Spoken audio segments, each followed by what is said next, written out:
მოგესალმებით, დოქტორ დეტერმინისტის დღევანდელი პოდკასტის სტუმარი არის ფსიქიატრი გიორგი ბერულავა. დღეს გვექნება ძალიან საინტერესო თემებზე საუბარი, იმიტომ რომ გარდა იმისა, რომ ეს თემა ყოველთვის აქტუალური იქნება და პირადად ჩემთვის ძალიან დიდი ინტერესია ფსიქიატრის რაღაც გაუვალ ჯურღმულებში ქექვა, აქ დღევანდელ ჩვენს საუბარს დავუყობთ ორ ნაწილად, რა, ვისაუბრებთ წარსულზეც და წარსულს მათ შორის ისეთ რაღაცებზე, რაზეც ნახევარზე მეტი მეც და მით უმეტეს არა ექიმს და არა ამ სფეროში გარკვეულ ადამიანს მითების და ლეგენდების დონეზე შეიძლება ქონდეს რა წარმოდგენა. ამაზე ვისაუბრებთ და ვისაუბრებთ ასევე დღევანდელობაზე, რა სად ვართ, რა არ მოგწონს, რა გვინდა შევცვალოთ, სად გვაქვს პრობლემები. და დარწმუნებული ვარ, რომ ძალიან აქტუალურ რაღაცებს შევეხებით რა, რომელიც ფსიქიატრია არ არის ის სფერო, რომელიც მაჩანჩალა სფეროა დღეს ჩვენ საზოგადოებაში, ფსიქიატრია ძალიან ტოპ პრიორიტეტული სფეროა ერთ-ერთი ჩვენი. გიორგი, პირველ რიგში ძალიან დიდი მადლობა. გამარჯობა ჯაბა, მოგესალმებით. დიდი მადლობა მოწვევისათვის. სალამ. მე ბედნიერი ვარ იმითი, რომ პიონერი ვარ ამ პოდკასტში, დოქტორ დეტერმინისტის დაწყება ჩვენთვის ძალიან სასიამოვნო და ძალიან საჭირო საქმედ იმაჩნიეს. ყველასათვის ჩვენ ქვეყანას ჩვენ უნდა მივაწვდინოთ ჩვენ ქვეყნის მოსახლეობას, უნდა მივაწვდინოთ ჩვენი ხმა. მან ხო ისეთი ამბავია, რომ ანუ ჯანდაცვა და მედიცინა ზოგადად ჩემი გადასახედაში ჩვენი შეხედულებები ამაზე თანხდება, რომ ანუ ეს ჩვენი ახლა მიზანი თუნდა დღევანდელი ჩვენი საუბრის მიზანი რა იქნება, რომ ანუ ჯანდაცვა არ არის რაღაცა ოლიმპოს მთაზე გამოკეტილი, რაღაცა გამორჩეული ელიტების საკუთრება არ არის რა მოგეთ ჯანდაცვა. ჯანდაცვის პრობლემა რაც არის, ეს უნდა გაიგოს პაციენტმა, იმიტომ რომ პაციენტის ირგვლივ ტრიალებს ჯანდაცვა. უნდა გავიგოთ ექიმებმა, იმიტომ რომ უამრავი პრობლემა აქვს, რომელზეც გვინდა ლაპარაკი, იმიტომ რომ პირველად იყო სიტყვა და ლაპარაკს მოყვება, მე რაღაცებზე რეფლექსია და მე ამ რეფლექსიას მოყვება მოთხოვნის დაყენება და მე ამას მოყვება სავარაუდოდ პრობლემის შეცვლა. და ეს არის აი ამის პროვოცირება მინდა, აი ამ რეფლექსიის პროვოცირება მინდა და დარწმუნებული ვარ ჩვენ დღევანდელ საუბარში ეს გამოგვივა რა, იმიტომ რომ ძალიან საინტერესო რაღაცებს შევეხებით რა. ნამდვილად დავიწყოთ. დავიწყოთ აუცილებლად რა, იმიტომ რომ დავიწყოთ მოდი წარსულით რა. ეხა მით უმეტეს ამ პოლიტპატიმრების და ამ რაღაცა მთელი ამბები რო იყო და ცოტა სადამსჯელო ფსიქიატრიამ რო გაიჟღერა მეინსტრიმ მედიაში რა. გახდა აქტუალური რა, გახდა ქართული ფსიქიატრიის ისტორია აქტუალური, საბჭოთა ფსიქიატრიის ისტორია აქტუალური. და მე პირადად კითხვები გამიშალა, რამდენად ვართ იმის სამართალ მემკვიდრე, ვაფშე ის რა იყო, როგორ რა ხდებოდა მან და რაღაცეები ხა მე გასტროენტეროლოგი ვარ, ზოგადად დაინტერესებული ვარ ბევრი რამე და ეს თემა ხა ჩემი რაღაცა პირველი ცოდნის და კომპეტენციის სფერო არის და მაგიტომ მინდოდა რომ მეთქი გიორგიზე უკეთეს ხა ამ თემაზე მეტად ვეღარ დამელაპარაკებათქო ვერავინ რა. მინდა ამიხსნა რა იყო სადამსჯელო ფსიქიატრიის თვითონ კონცეფტი. და მინდა ასევე ცოტა წარსულში რა პარალელები გავაკეთოთ მე იცი რომ სადამსჯელო ფსიქიატრია ერთი იყო საბჭოთა კავშირში, მაგრამ ზოგადად ფსიქიატრიას პრობლემები ჰქონდა მაშინ დასავლეთშიც რა, ეს არ იყო მარტო საბჭოთა კავშირის რაღაცა ექსკლუზივი, უბრალოდ აქ სადამსჯელო ფსიქიატრია სხვა მიზნები ჰქონდა რა და იქ ფსიქიატრის პრობლემები კიდევ სხვა რამე იყო და ამ ყველაფრის მიმოხილვას შეიძლება ვერ გავაკეთოთ თავი, ვერ გავწევთ, ძალიან დიდი თემაა, მაგრამ აი საბჭოთა კავშირიდან მინდა დავიწყოთ რა ამის ლაპარაკი რა. მაგალითად აი როდიდან გახდა აქტუალური სტალინის დროს მე ვიცი რომ ეს არ იყო ასე რა.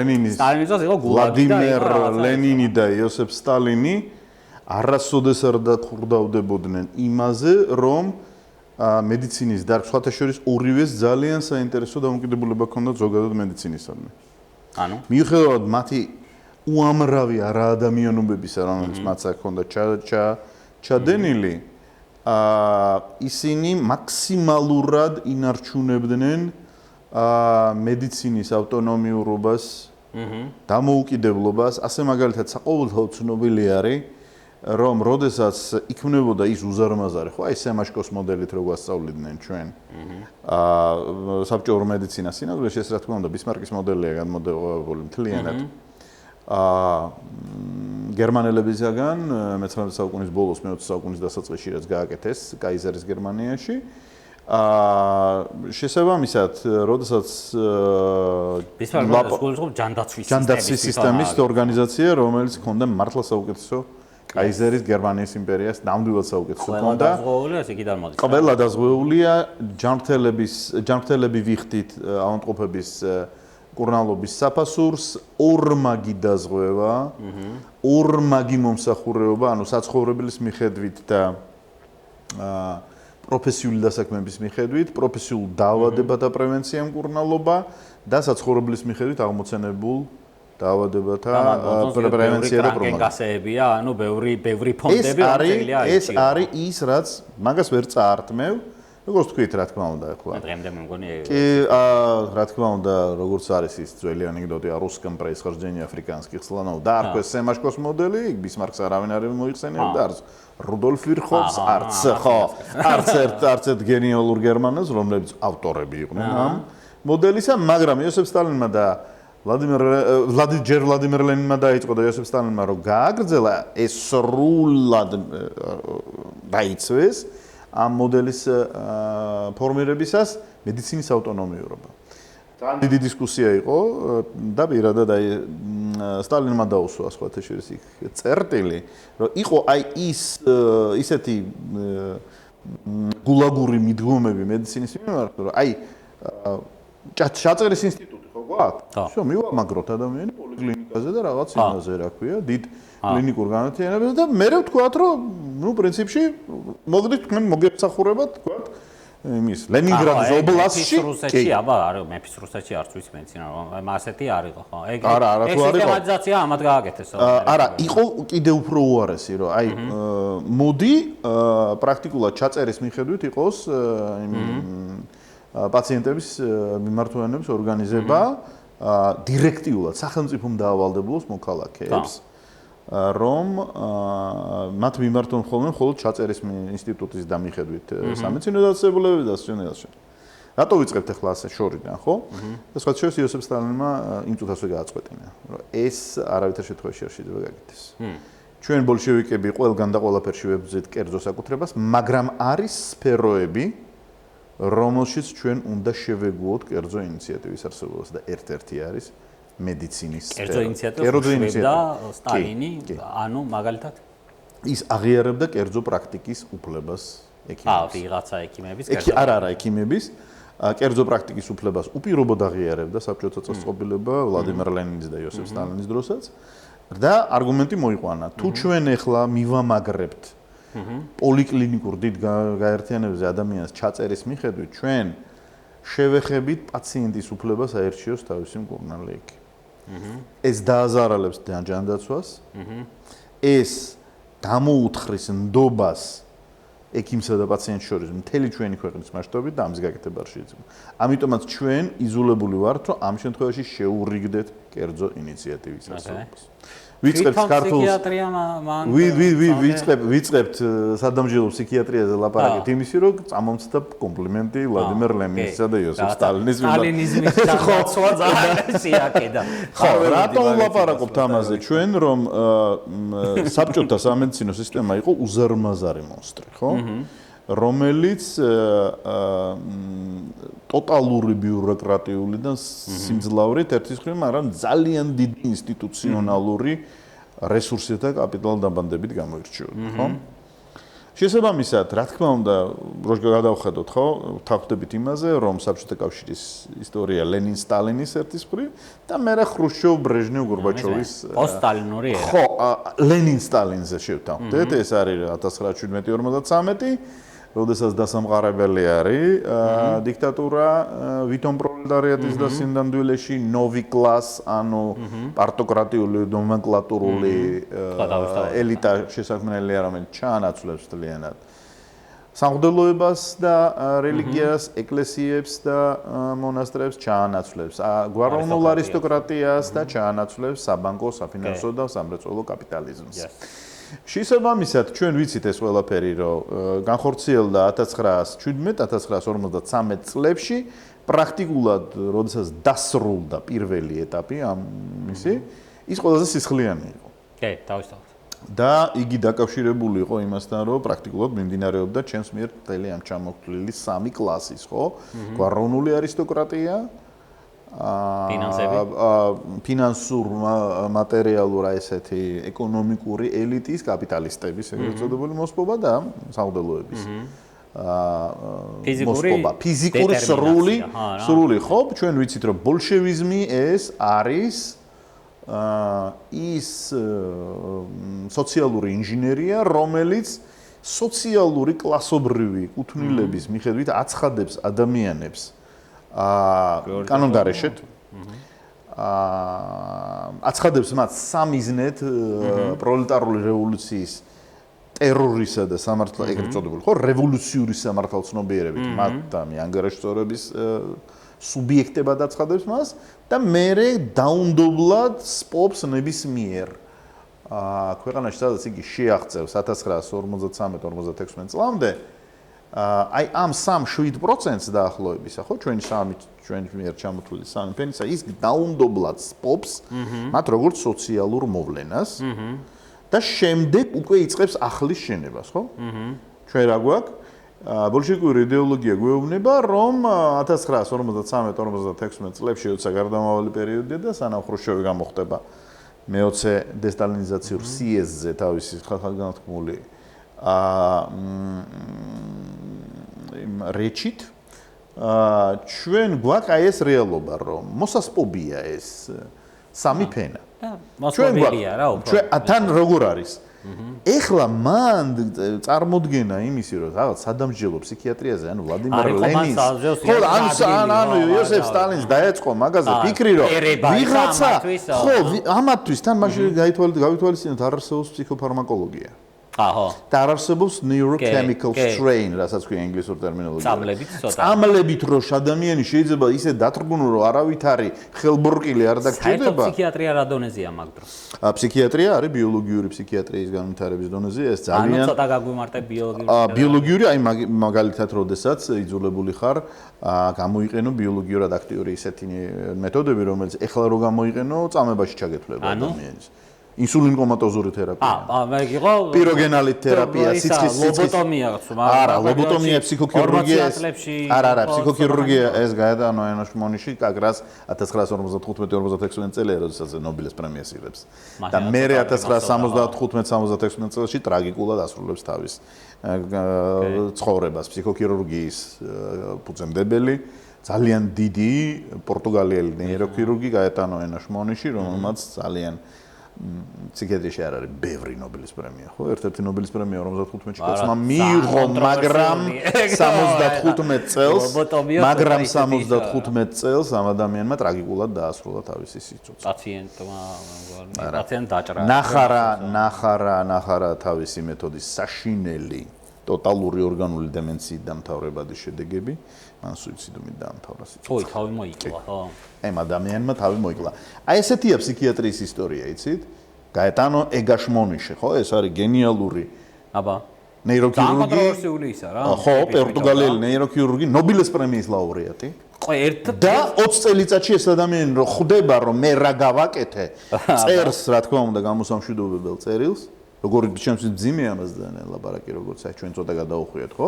აი ფსიქიატრიას ეგეთი რამეები ახასიათებს. იმიტომ რომ როდესაც ასეთ მეთოდს შექმნი და მithumetes ეს მეთოდი ამეთი ასეულათასობით თუ არა მილიონობით ადამიანისათვის მთელი პლანეტის მასშტაბით ამ შედეგით დამთავრდება, რომ ჩვენ კარგად გვახსოვს ზუსტად და ეს წაშლილი სახე რომ ჯეკ ნიკოლსონისა როდესაც აი ის ინდიელი ბელადი გადაწყვიტავს მის დახრჩობას რა, იმიტომ რომ ჩვენ გვაქვს იქ ტოტალური დემენციის უკვე ფაქტია, რომ ლობოტომია გაკეთებულია და ეს ადამიანი ტოტალურად დემენტური იქნება, რატო კლავს თქვა იგივე პრაქტიკულად ევთანაზიას რატო ატარებს თვითნებურად ის იმ გენიალურ ფილმში ვიღაცამ Google-ის ბუდეს გადაუფრინა ის ძალიან კოლორიტული 2 მეტრიანი ბელადი, ხო, ინდიელი ბელადი, იმიტომ რომ მან იცის რა ელოდება, თქვა, ჯეკ ნიკოლსონის გმირს. ამიტომაც ფსიქიატრია ეგეთი დარგი არის. დაუბრუნდეთ ძალიან დრამატული. ძალიან დრამატული. ახლა ჩვენ რო ფსიქიატრიის ისტორიის დაბადების ინკვიზიციაში რო გადავიდე მე და ამაზე ჩვენ 20 საათი იმის გვექნება. ამიტომაც ეს შემდეგისთვის გადავიდეთ. მაგრამ აი ჩვენ წარმოვიდგინეთ, ხო?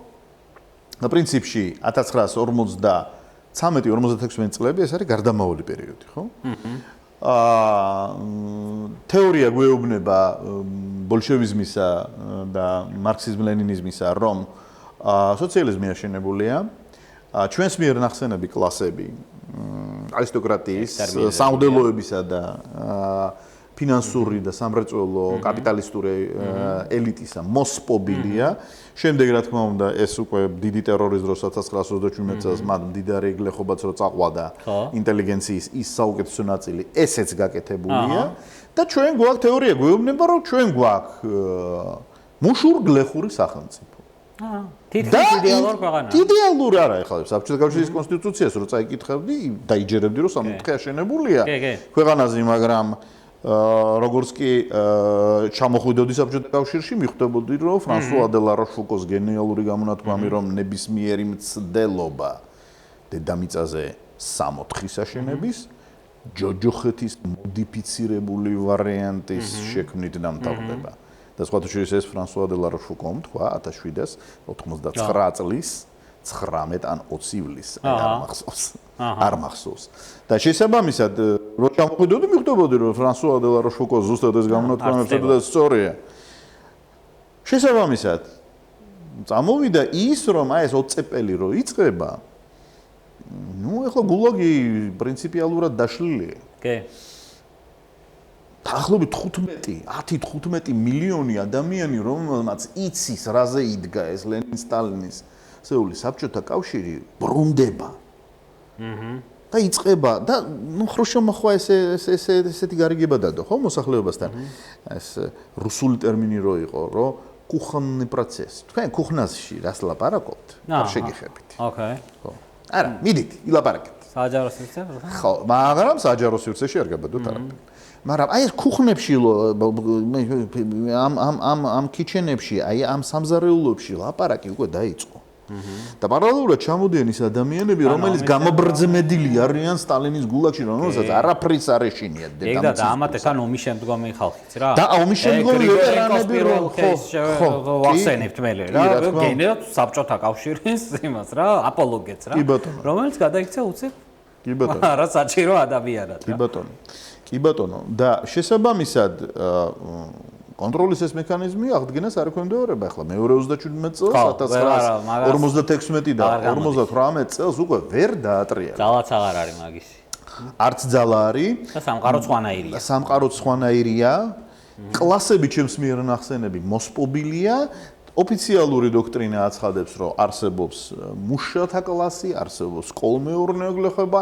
მე ჩვენ შეგვტენეს ახლა ჩვენი ისინი მშობლები და ბებია-ბაბუები უწყალობეს სახალხო ინტელიგენციის წოდება, ეგ ჩრდილოეთ კორეაში როგორ დაამატა. მოსაკლავი აღარავინ აღარ ამოგვიყვება. არა, მოსაკლავი მასობრივად არა მარტო მასობრივად, არამედ საზოგადოებრივი თეორია, რა თქმა უნდა, იმაზე, რასაც მილოვან ჯილასი ნოვი კლასს ეძახის, როდესაც მან ნათლად წარმოადგენა, რომ წარმოიქმნა მეოთხე კლასი, ანუ კი ნამდვილად.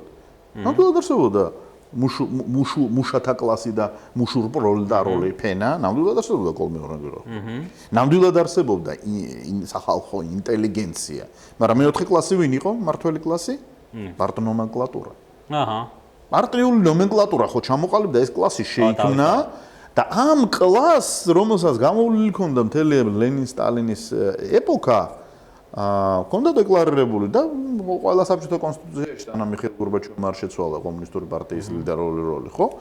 ჩაწერილი არის რომ კომუნისტური პარტია ეს არის ძალაუფლების პარტია.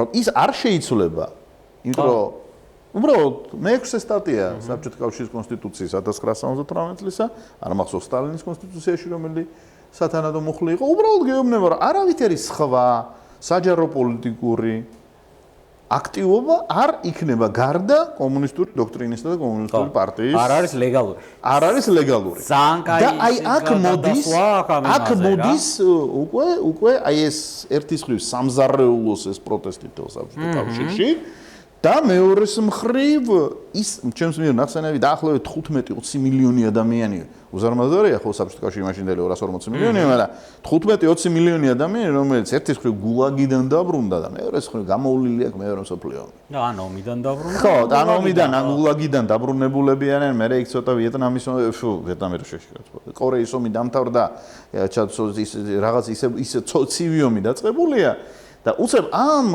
უზარმაზარ საბჭოთა კავშირში არა ამ უზარმაზარ საბჭოთა კავშირში არის ხალხის ის მასა რომელიც უნდა შეაშინო. და უნდა შეაშინო ისეთი რაღაცით რაც ძვალში და რბილში გაატანს. უნდა შეაშინო ისეთი რამით, ისეთი რაღაცა უნდა შექმნა, რომ აი ამათმა სიკვდილის რო არ ეშინიათ. აი ამისი უნდა შეეშინდეს. ხო. და ზუსტად ეს მოტივაცია და პარალელურად ბატონო მეორე მსოფლიო ომი გაქვს ნანახი გენერალი ხარ და გენერალ პეტრე გრიგორენკოზე ელაპარაკე. ხო, აი იმ კაცს არაფერი არ შეეშინა. რა, ხო, იმას რით შეაშინა. და გარდა მაგისა პრეცედენტი უნდა შექმნა, რომ მე ეს ახლა აი ასე გამოვკეტე მაინც. და შესაბამისად ზუსტად აქ ისახება ერთის მხრივ ეს მოტივაცია წარმოიშვა პარტნომენკლატორულ, აი იმ ნოვი კლასი ამბობს რა, იცი რა, რაღაც ახალი უნდა შევქვნათ რა. ეხლა მაუზერი მოვაშორეთ, ხო, აი ასე. აი ასე შუბლზე აღარა გვაქვს აი ასე მიდებული ან საფეთქელზე. მაუზერი მოვაშორეთ. მაგრამ სისტემა ითხოვს რაღაცა სხვას. იმიტომ რომ ტოტალური შიში უნდა იყოს და შესაბამისად ზუსტად აი ეს პერიოდია ჩემოჯაბა, როდესაც აბსოლუტურად სამარცხვინოდ გარკვეული ჯგუფი ფსიქიატრებისა სთავაზობენ თავის პროფესიას სთავაზობენ აი ამ ინკვიზიტორული არ არის ძლიერი ზოგადად. ძალიან ძლიერია. არის. ძალიან ძლიერია. მაგრამ დაწყებული არის ფსიქოფარმაკოლოგიის ერა. დაწყებული არის ამინაზინი და გალოპერიდოლი არსებობს. არსებობს დროისთვის უკვე ის. და არსებობს ისეთი ფენომენი, როგორც არის neurochemical strain უკვე. ეროქიმიული ფსიქოფარმაკოლოგიური შეზღუდვა უკვე შეიძლება გააკეთო ადამიანს. საერთოდ ფსიქიატრია მაქედან დაიწყო, რომ no restraint, აი რა არის ფსიქიატრია, რო შეგვიკითხებიან, საიდან იწყება? ფსიქიატრია უნიკალური დარგია, იმითი რომ noli nocere, don't harm, არ ავნოს პრინციპთან, რომელიც გვაერთიანებს ყველა ექიმს. ფსიქიატრიას აქვს პარალელურად პრინციპი no restraint, also no neurochemical restraint. არა შეზღუდვა პაციენტისა და განსაკუთრებით არა ნეიროქიმიული დათრგუნვა და შეზღუდვა ბოლო 20 მე-20 საუკუნის და 21 საუკუნის მიერ შექმნილი შესაძლებლობებიდან გამომდინარე. იმიტომ რომ მართლაც და ფსიქიატრს არ ჭირდება არავითარი ხელმოკლე. ფსიქიატრს არ დაჭირდება არავითარი ჰოკები საიდანაც ფილიპინელმა გაანთავისუფლა იქ, როდესაც ჯეიმს კონოლიმ დაიწყო ინგლისში პირველი პილოტური პროექტი, მე როდესაც ფილიპინელმა გაანთავისუფლა სალპეტრიერის აი აქედან იწყება ხო ფსიქიატრია საერთოდ როგორც ასეთი ფენომენი მე-18 საუკუნეში მაშინ ადამიანი დაბორკილები და ისენი და თოკითა და ხელბორკილ დადებულები რო იყვნენ და პენიტენციურ ყვითელი სახლების რეალობაში რო არსებობდნენ აი ფსიქიატრია იბადება იქ სადაც არის no restraint კი როგორც მე ვთქვი, no neurochemical restraint, ეს არის აგრეთვე აი ერთ-ერთი კატეგორიული ეთიკური იმპერატივი ნებისმიერი ფსიქიატრისათვის, რომელიც ემსახურება თავის პაციენტებს ეხლაც. აი ხა მაგალითად მოვდივარ ერთი მოხსებულობითი დემენციის პაციენტისგან, დავნიშნე ნეიროლეპტიკი. შემოჯება, აი ხა გული ხელით აი ესე მიკავია. რა ეხლა რამე არ მოხდეს რა, ზედმეტად არ დავბანგო და არ დავაძინო ის პაციენტი, არ აისახოს ეს მის ცხოვრების იმაზე რა ქვია ხარისხზე და ასე შემდეგ და მინიმალური დიაზე ეს ხო დაუბრუნდეთ ეს ხო მე ანუ 1900 წარმოიდგინე 56-58 რეგაშა მოდი არ ადამიანს არ წავართვას ის რაც მას ადამიანად აქცევს ტაბლეტებით ზედმეტი მკურნალობით რა თქმა უნდა ეხო ცოტა აი ეგ დამჟობის ფსიქიატრიაზე რეფლექსიამ არ მოიტანა ეგ მაშინ ხო ეგ რომ გამოჩნდა თავიდან ამინაზინი ჯერ ვართ 1900 ჯერ ვართ 1958-59 წლის რეალობაში. ანუ ზუსტად 58 და 59 წელს პოლიტბიუროზე ხრუშჩოვის პირდაპირადი წაკესებით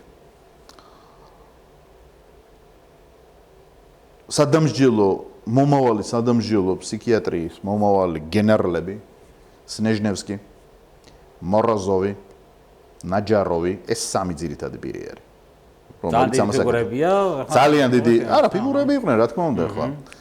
ავითარებენ რა, ეგრეთ წოდებული გაფართოების დოქტრინას, ეგრეთ წოდებული დუნედმავალი შიზოფრენიის ყბადაღებული დიაგნოზისა, დუნედმავალი ნევროზის მაგვარი და ფსიქოპათიის მაგვარი დეფექტი შიზოფრენიისა.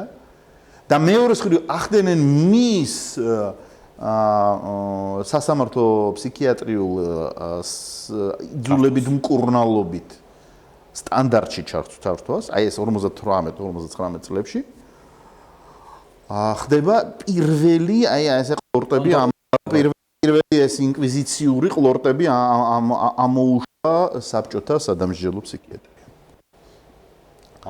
და უკვე ამას ყველაფერს ამას მეთოდოლოგიური დასაფლავება ჭირდება, ამას სჭირდება რომ ფსიქიატრიულმა ექსპერტიზებმა ამის გატარება დაიწყოს. და დოქტრინა, შესაბამისად არის აი შემზარავი, მე რო წავიკითხე იმ სნეჟნევსკის ის მოხსენება წაკითხული მაქვს პოლიტბიუროს ხდომაზე. ანუ პოლიტბიუროს ხდომაზე გავიდა რომ ესენი ჩვენ არა მარტო ის გავიდა ამ დოქტრინით რომ ჩვენ ავაშენეთ ჩვენ ავაშენეთ ესეთი საზოგადოება, სადაც არის მუშურგლეხური სახელმწიფო თავისი ინტელიგენციით და პარტიის მმართველი როლით, მაგრამ არიან ვიღაც ტიპები, დელუზიური ტიპები. ხო, დელუზიური, ვიღაც მოდვითი და სიმპტომატიკით, ან და თუნდაც დუნედმავალი ამ შიზოფრენიის სიმპტომატიკით შეპყრობილი ადამიანები, რომელსაც ჩვენ უნდა უმკურნალოთ. გულაგში კი არ გავამწეს. ხო, აი ჩემო ჯაბა. ეს არიან ხო, ისინი ცოდოები არიან. ჩვენ მათ უნდა უმკურნალოთ და პარტოკრატიული ელიტა, რა თქმა უნდა, იმ წუთასვე იყნოსა ესა, რომ რა ხდება, ბიჭო, ეს რა არის? ეს ამინაზინი გალოპერიდოლი თქვა რა არის, რას წარმოადგენს? მე ნეიროლეპტიკების ერა რო დაიწყო. მაინც ეგეც ჩვენ ახლა შევაგდებთ. ანუ ეს ინიციატივა მოდიოდა ამათგან, ფსიქიატრიული ელიტისგან. არა მარტო, ეგ არის სრული თანხwebdriver. დაკვეთისა, პარტოკრატიული, ნოვი კლასისა, რომ რითი ვაკონტროლოთ ახლა ჩვენ ესა. ეს 15-20 მილიონი რო გამოვიდა ის და ამათ არა ფსიქოდილის არეშინიათ ამათ. დამავედრო ჩვენ მაუზერი მოვაშორეთ. რაღაც ახალი უნდა გამოვიგონოთ. ვეღარ აღვადგენთ მაგას, მით უმეტეს всё, მორჩა 50-იანი წლების ბოლოა, 60-იანი წლებია, სტალინი აღარ არის. ჩვენ შვილები გაგვეზარდა გენაცვალე, დაჩები და ისინი. ფუფუნებაში გადავედით, რაცა გვინდა. კომუნისტები აღარ არიან, ღარიბი კომუნისტი აღარ არსებობს, ეს მაუზერიანი კომკავშირელი აღარ არსებობს. არც უნდათ გულაგს არ უნდათ უკვე. უნარიც არ აქვს გულაგი რო აშენოს. არც დაკვეთა არის. არც დაკვეთა არ არის. კი, ომის მერე კიდევ გულაგი ეხა თავიდან ისაა რა, რაღაცა ცოტა სხვა ისაა, სხვა კონტექსტია რა. რა თქმა უნდა და ამიტომაც აი ეს მოძრაობა იწყება. არ შემოხედავს ამისთვის. აი იწყება უკვე საბჭოთა კავშირში, ხო? და ნორმალურები არ არიან, კაცო. აი იმ 15-20 მილიონში ვინც ხმას ამოიღებს. შენი აზრით, შენ როგორ უყურებ ფსიქიატრებს? აი გაბედავს ესე ლაპარაკს რომ მოიცა ხალხო. ეს ხომ ის არის ავადმყოფია. არა, კომუნისტური იდეოლოგია არის. ხო, ვინც ამას იტყვის, ეს რეფორმისტური დელუზია. ხო, ზუსტად რეფორმისტული ბოდვით არის. ერთ-ერთ ძირითად დიაგნოზში, რო წაიკითხავდი სნეჟნევსკის და ნაჯაროვის და იმები, პაციენტს სტრადაეთ ბრედემ რეფორმატორსთან. რა ეს არ არის, სწორი კაცო, როგორ შეიძლება? ხო, თუ გინდა, ცოტა კითხვები ჩდება შენ დამი. ამდენად შესაბამისად, მე ძალიან კარგად მახსოვს ეს ინერცია მოყვებოდა პოსტსაბჭოთა ქვეყნებთან. როდესაც ადამიანი თუ კი რელიგიური ცნობიერებით დაიწყებდა ცხოვრებას, პირველი რასაც იტყოდნენ, დავიდეთ ფსიქიატრს ვანახოთ. ანუ 94 წელში მე რომ მოვედი ფსიქიატრიაში ეს ინერცია ჯერჯერობით მართლა? კი. მონასტერში წასვლა უნდა. გავასი ხო არ გაგიჟდა. აი ეს ჩადებული იყო აგრეთვე იმის დროს, აი იმ ინერციის დროს, ეს არის ინერცია სადამსჯელო ფსიქიატრიისა საბჭოურის. ხო, ეხლა ჩემო ჯაბად გადავიდეთ იმაზე თუ როგორ გადაწყვეტეს რომ გავაკეთოთ ესა რა. აი ყველაზე გაუტეხლები. გაიქნებოდა დუნეთ მიმდინარე შიზოფრენია. არა მარტო დუნეთმავალი შიზოფრენია არის. აქ არის რომ აი შეიტანეს რომ აი გენეცვალე აი ვიღაცებს აქ ბოდვა იმისი რა ქვია რეფორმატორობის შენ ხარ ჩემი ბატონო. საკუთარ სიმართლეში დარწმუნებულია. საკუთარ სიმართლეში იმდანად დარწმუნებულია და პარალელურად ისინი სახიფათოები არიან კაცო საზოგადოებისთვის. ხო შეიძლება საზიზღარმა იმპერიალისტებმა ამით ისარგებლონ და ამათ საბჭოთა წესწყობილების არევისათვის გამოიყენონ. აი ეს ადამიანი ვინც ჭამდა თუნდაც იგივე საბჭოთა კავშირის და კომუნისტური იდეების რო დაეყენებინათ ეჭვის ხოლმე ცოტა ბევრი კორუფცია ხო არ არის და ცოტა ნაკლული ხო არ არის ჩვენი საზოგადოება ავტომატურად შეიძლება მიკრობოდათ იარლიყი რომ შენ ცოტა უბერავ და მოდი ეგ უკვე პირველი ნიშანი იყო იმისა რომ მოდი შევცვალოთ როგორც კი იტყოდი მოდი შევცვალოთ ჩვენი ინიციატივით ნუ მე იმ წუთასვე შენ ფსიქიურად დაავადებულის იარლიყი იწყებოდა სტიგმატიზაცია შენი შესაბამისად, როგორ ხდება ეს ყველაფერი, ხო? იმისაც რომ წარმოდგენა გქონდეთ, რაც წარმოადგენდა საბჭოთა სადამსჯელო ფსიქიატრია, ის ვითარდებოდა, ესე იგი, პირველი ჩაგდებული იქნა 1958-59 წელს, ესე იგი, ეს საშინელი, ეს შხამიანი თესლი, რომლიდანაც ამოიზრდება ეს საბჭოური ინკვიზიცია, რუსული საბჭოთა სადამსჯელო ფსიქიატრია, კაი სიტყვა არის, თვითონ რუსებს აქვს, კარაძელная ფსიქიატრია. და მეორე ტერმინი, ხო? აი, ვცდილობდი რომელიმე ენისათვის მომერგო, залечить пациента. залечить пациента, და აგვერდი ჯობა? როგორი საშინელი ჩამკურნალება, ხო, აი, გადამკურნალება, ჩამკურნალებას ქართულ რეალობაში, აი, ვინც ახლა დაიძახით, გენაცვალე, ხო? ჩვენ ქართულ ფსიქიატრებს ესეთი ტერმინი არც მოგვივიდოდა თავში, იმიტომ რომ არ არსებობდა ბატონებო საქართველოში ჩამკურნალებას და გადამკურნალებას და არც აი მაგალითად overtreat the patient with psychopharmacology. ხო არ არსებობს ეს იმაში, რა ქვია, ინგლისურ ენოვანში, მაგრამ აი залечить пациента. ეს რუსული საბჭოური სადამსჯელო ფსიქიატრიის ტერმინია. საინტერესო ტერმინია. კი. დაგვერდით. რუსული ენა მართლა დიადია და იმ წუთასვე როგორც კი ფენომენი აღმოცენდა სადამსჯელო ფსიქიატრიისა, იმ წუთასვე გაჩნდა карательная психиатрия, карать психиатрия и იმ წუთასვე გაჩნდა სანათანადო ზმნა, залечить пациента. შესაბამისად, კი, ხანუ ფსიქოფარმაკოლოგია ვითარდება ამ დროს, ანტიდეპრესანტები ჩდებიან, ახალი ნეიროლეპტიკები ჩდებიან და ასე შემდეგ. მაგრამ ნუ ეხლა ეს ადამიანები, რომლებიც გახდნენ აი სამიზნე ზუსტად სადამსჯელო ფსიქიატრიისა, ვინ არიან? რა თქმა უნდა, დისიდენტები. ადამიანები, რომლებიც არ ემთახმებიან ოფიციალურად იდეოლოგიას, საუდელო პირები.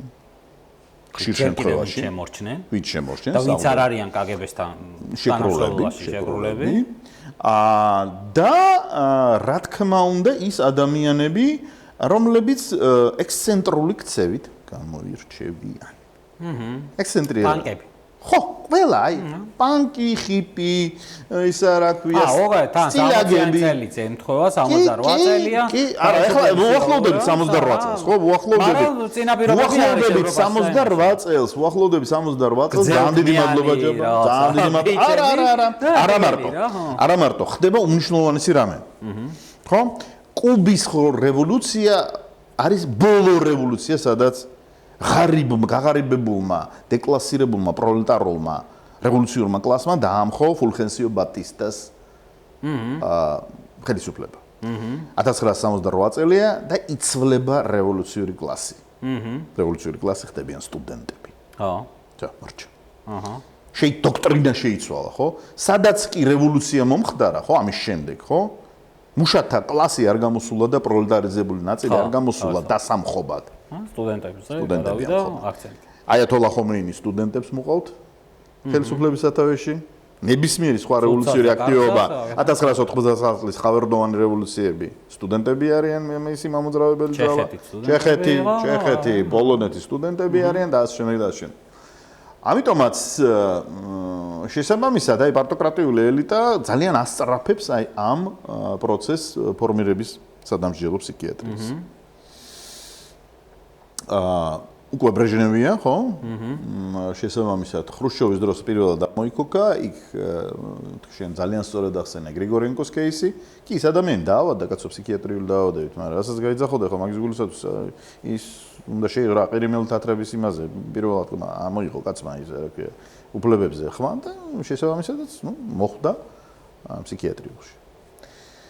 და ასე შემდეგ, ძალიან ცნობილი кейსებია კიდე, მაგრამ ყველაზე, რა თქმა უნდა, ის რაზეც შემდგომ უკვე დასავლეთს ჰქონდა ძალიან მძაფრი და ძალიან სწორი რეაქცია, ის იყო, რა თქმა უნდა, ეს გაფართოება ჩვენს მიერ ნახსენები, როდესაც აი ამ რეფორმატორობის ბოდვითან და დუნედმავალი შიზოფრენიის, აი ამ ნევროზის მაგვარი ან და ფსიქოპათიის მაგვარი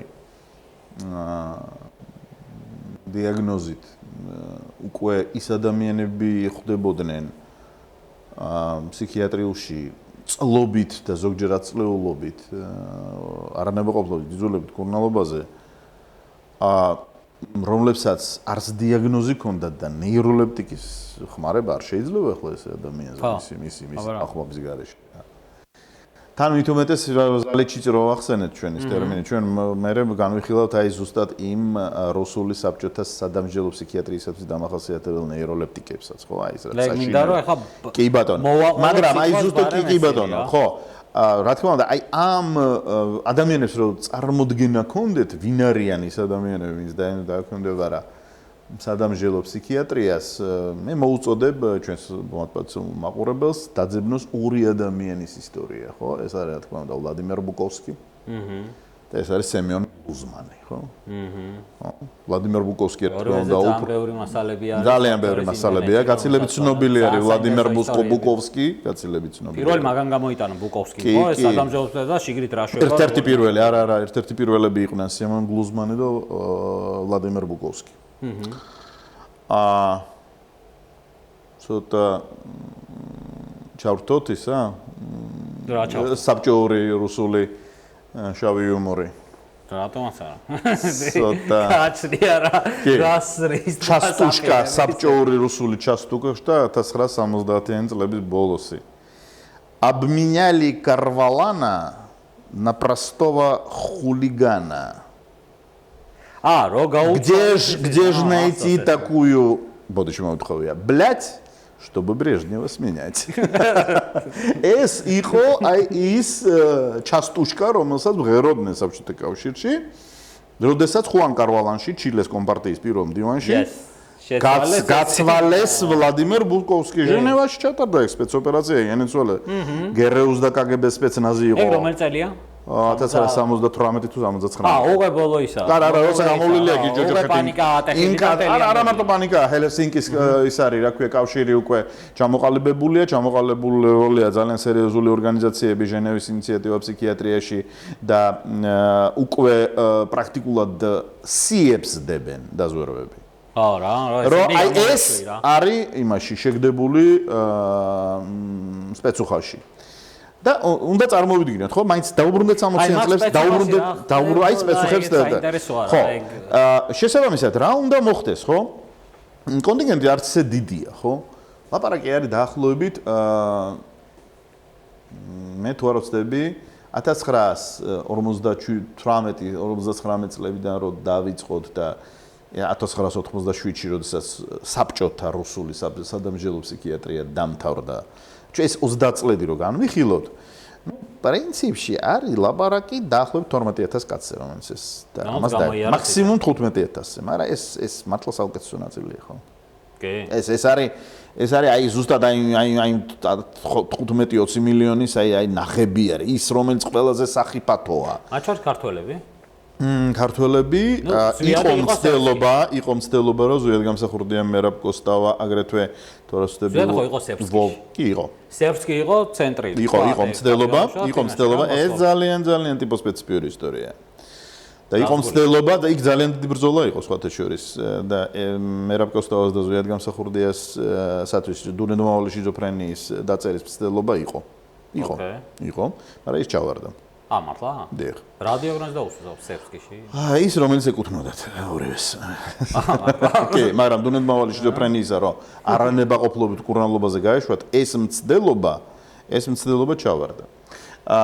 შესაბამისად კიდე რამდენიმე ქართველი დისიდენტი იყო იქ აგრეთვე ამას დაქვემდებარებული და აქ ზუსტად, მაინც უნდა ვთქვათ, რომ გენერალ-პოლკოვნიკი ალექსეი ნაური და საქართველოს სერკას პირველი მდივანი ედუარდ ამბროსოვიჩ შევარდნაძე მაინც ფიგურები იყვნენ. ეგენიკური. მოდი არა მარტო ყურებდნენ, არა, ისინი შეებრძოლნენ კაცო და ეს ბრაჟნევის დონეზე გადაწყდა რო იცოდი. ანუ ეს ვილოცეკშა ფსიქიატრი არა. დაუბრუნდეთ ზუსტად დაახლოებით იმ დონე. მოიცა 60-იანებში ვართ. შემოჯება. ანუ რა გვჭირდება ჩვენ? ჩვენ გვჭირდება სახელმწიფოში არა. ჩვენ გვჭირდება ისეთი დაწესებულებები, საიდანაც აწლედები არ გამოჟონავს არანაირი ინფორმაცია. სადაც ყველა იქნება რუსულად რასაც ქვია, კრუგავაია პარუკა. ყველა იქნება გადაბმული ერთმანეთზე. კი. ჩვენ გვჭირდება იმდაგვარი პირამიდა, რომელშიც შესვლა იქნება შესაძლებელი მხოლოდ და მხოლოდ უმაღლესი პარტოკრატიული ელიტის თანხმობით და ნებართვით. და არჩეული იქნა, რა თქმა უნდა, სერბსკის სახელობის მოსკოვში არსებული სასამართლო ფსიქიატრიის ინსტიტუტი, რომელიც ძალიან სერიოზული დაწესებულება 50-იანების ბოლოსაც და 60-იანების დასაწყისშიც ისედაც ძალიან ავტორიტეტულია. მაგრამ შიქ იქნება ზუსტად ის მეოთხე კლინიკური დეპარტამენტი.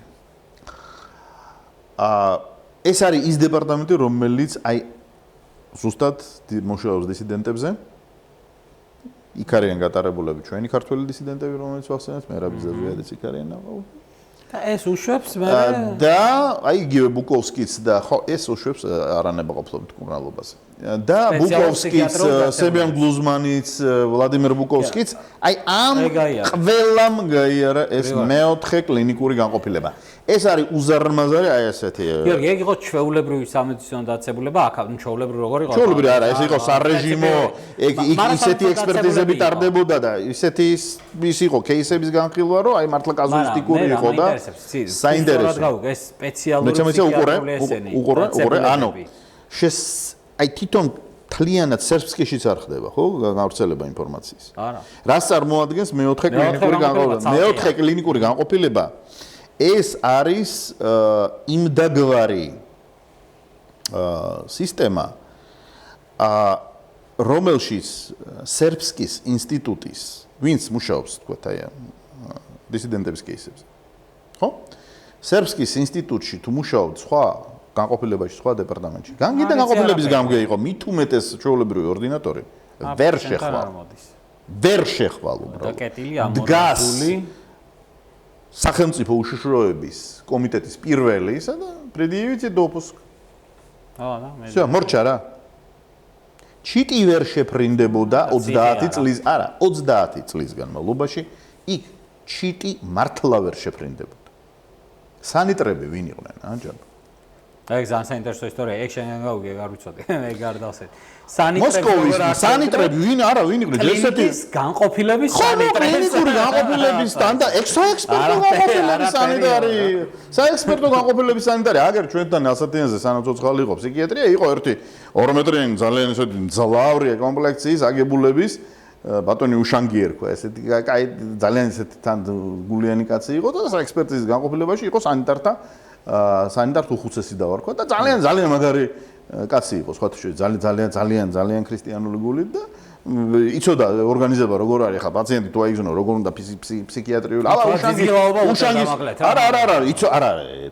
პაციენტის ფსიქიატრიული ფიქსაჟი ეს არის ხელოვნება.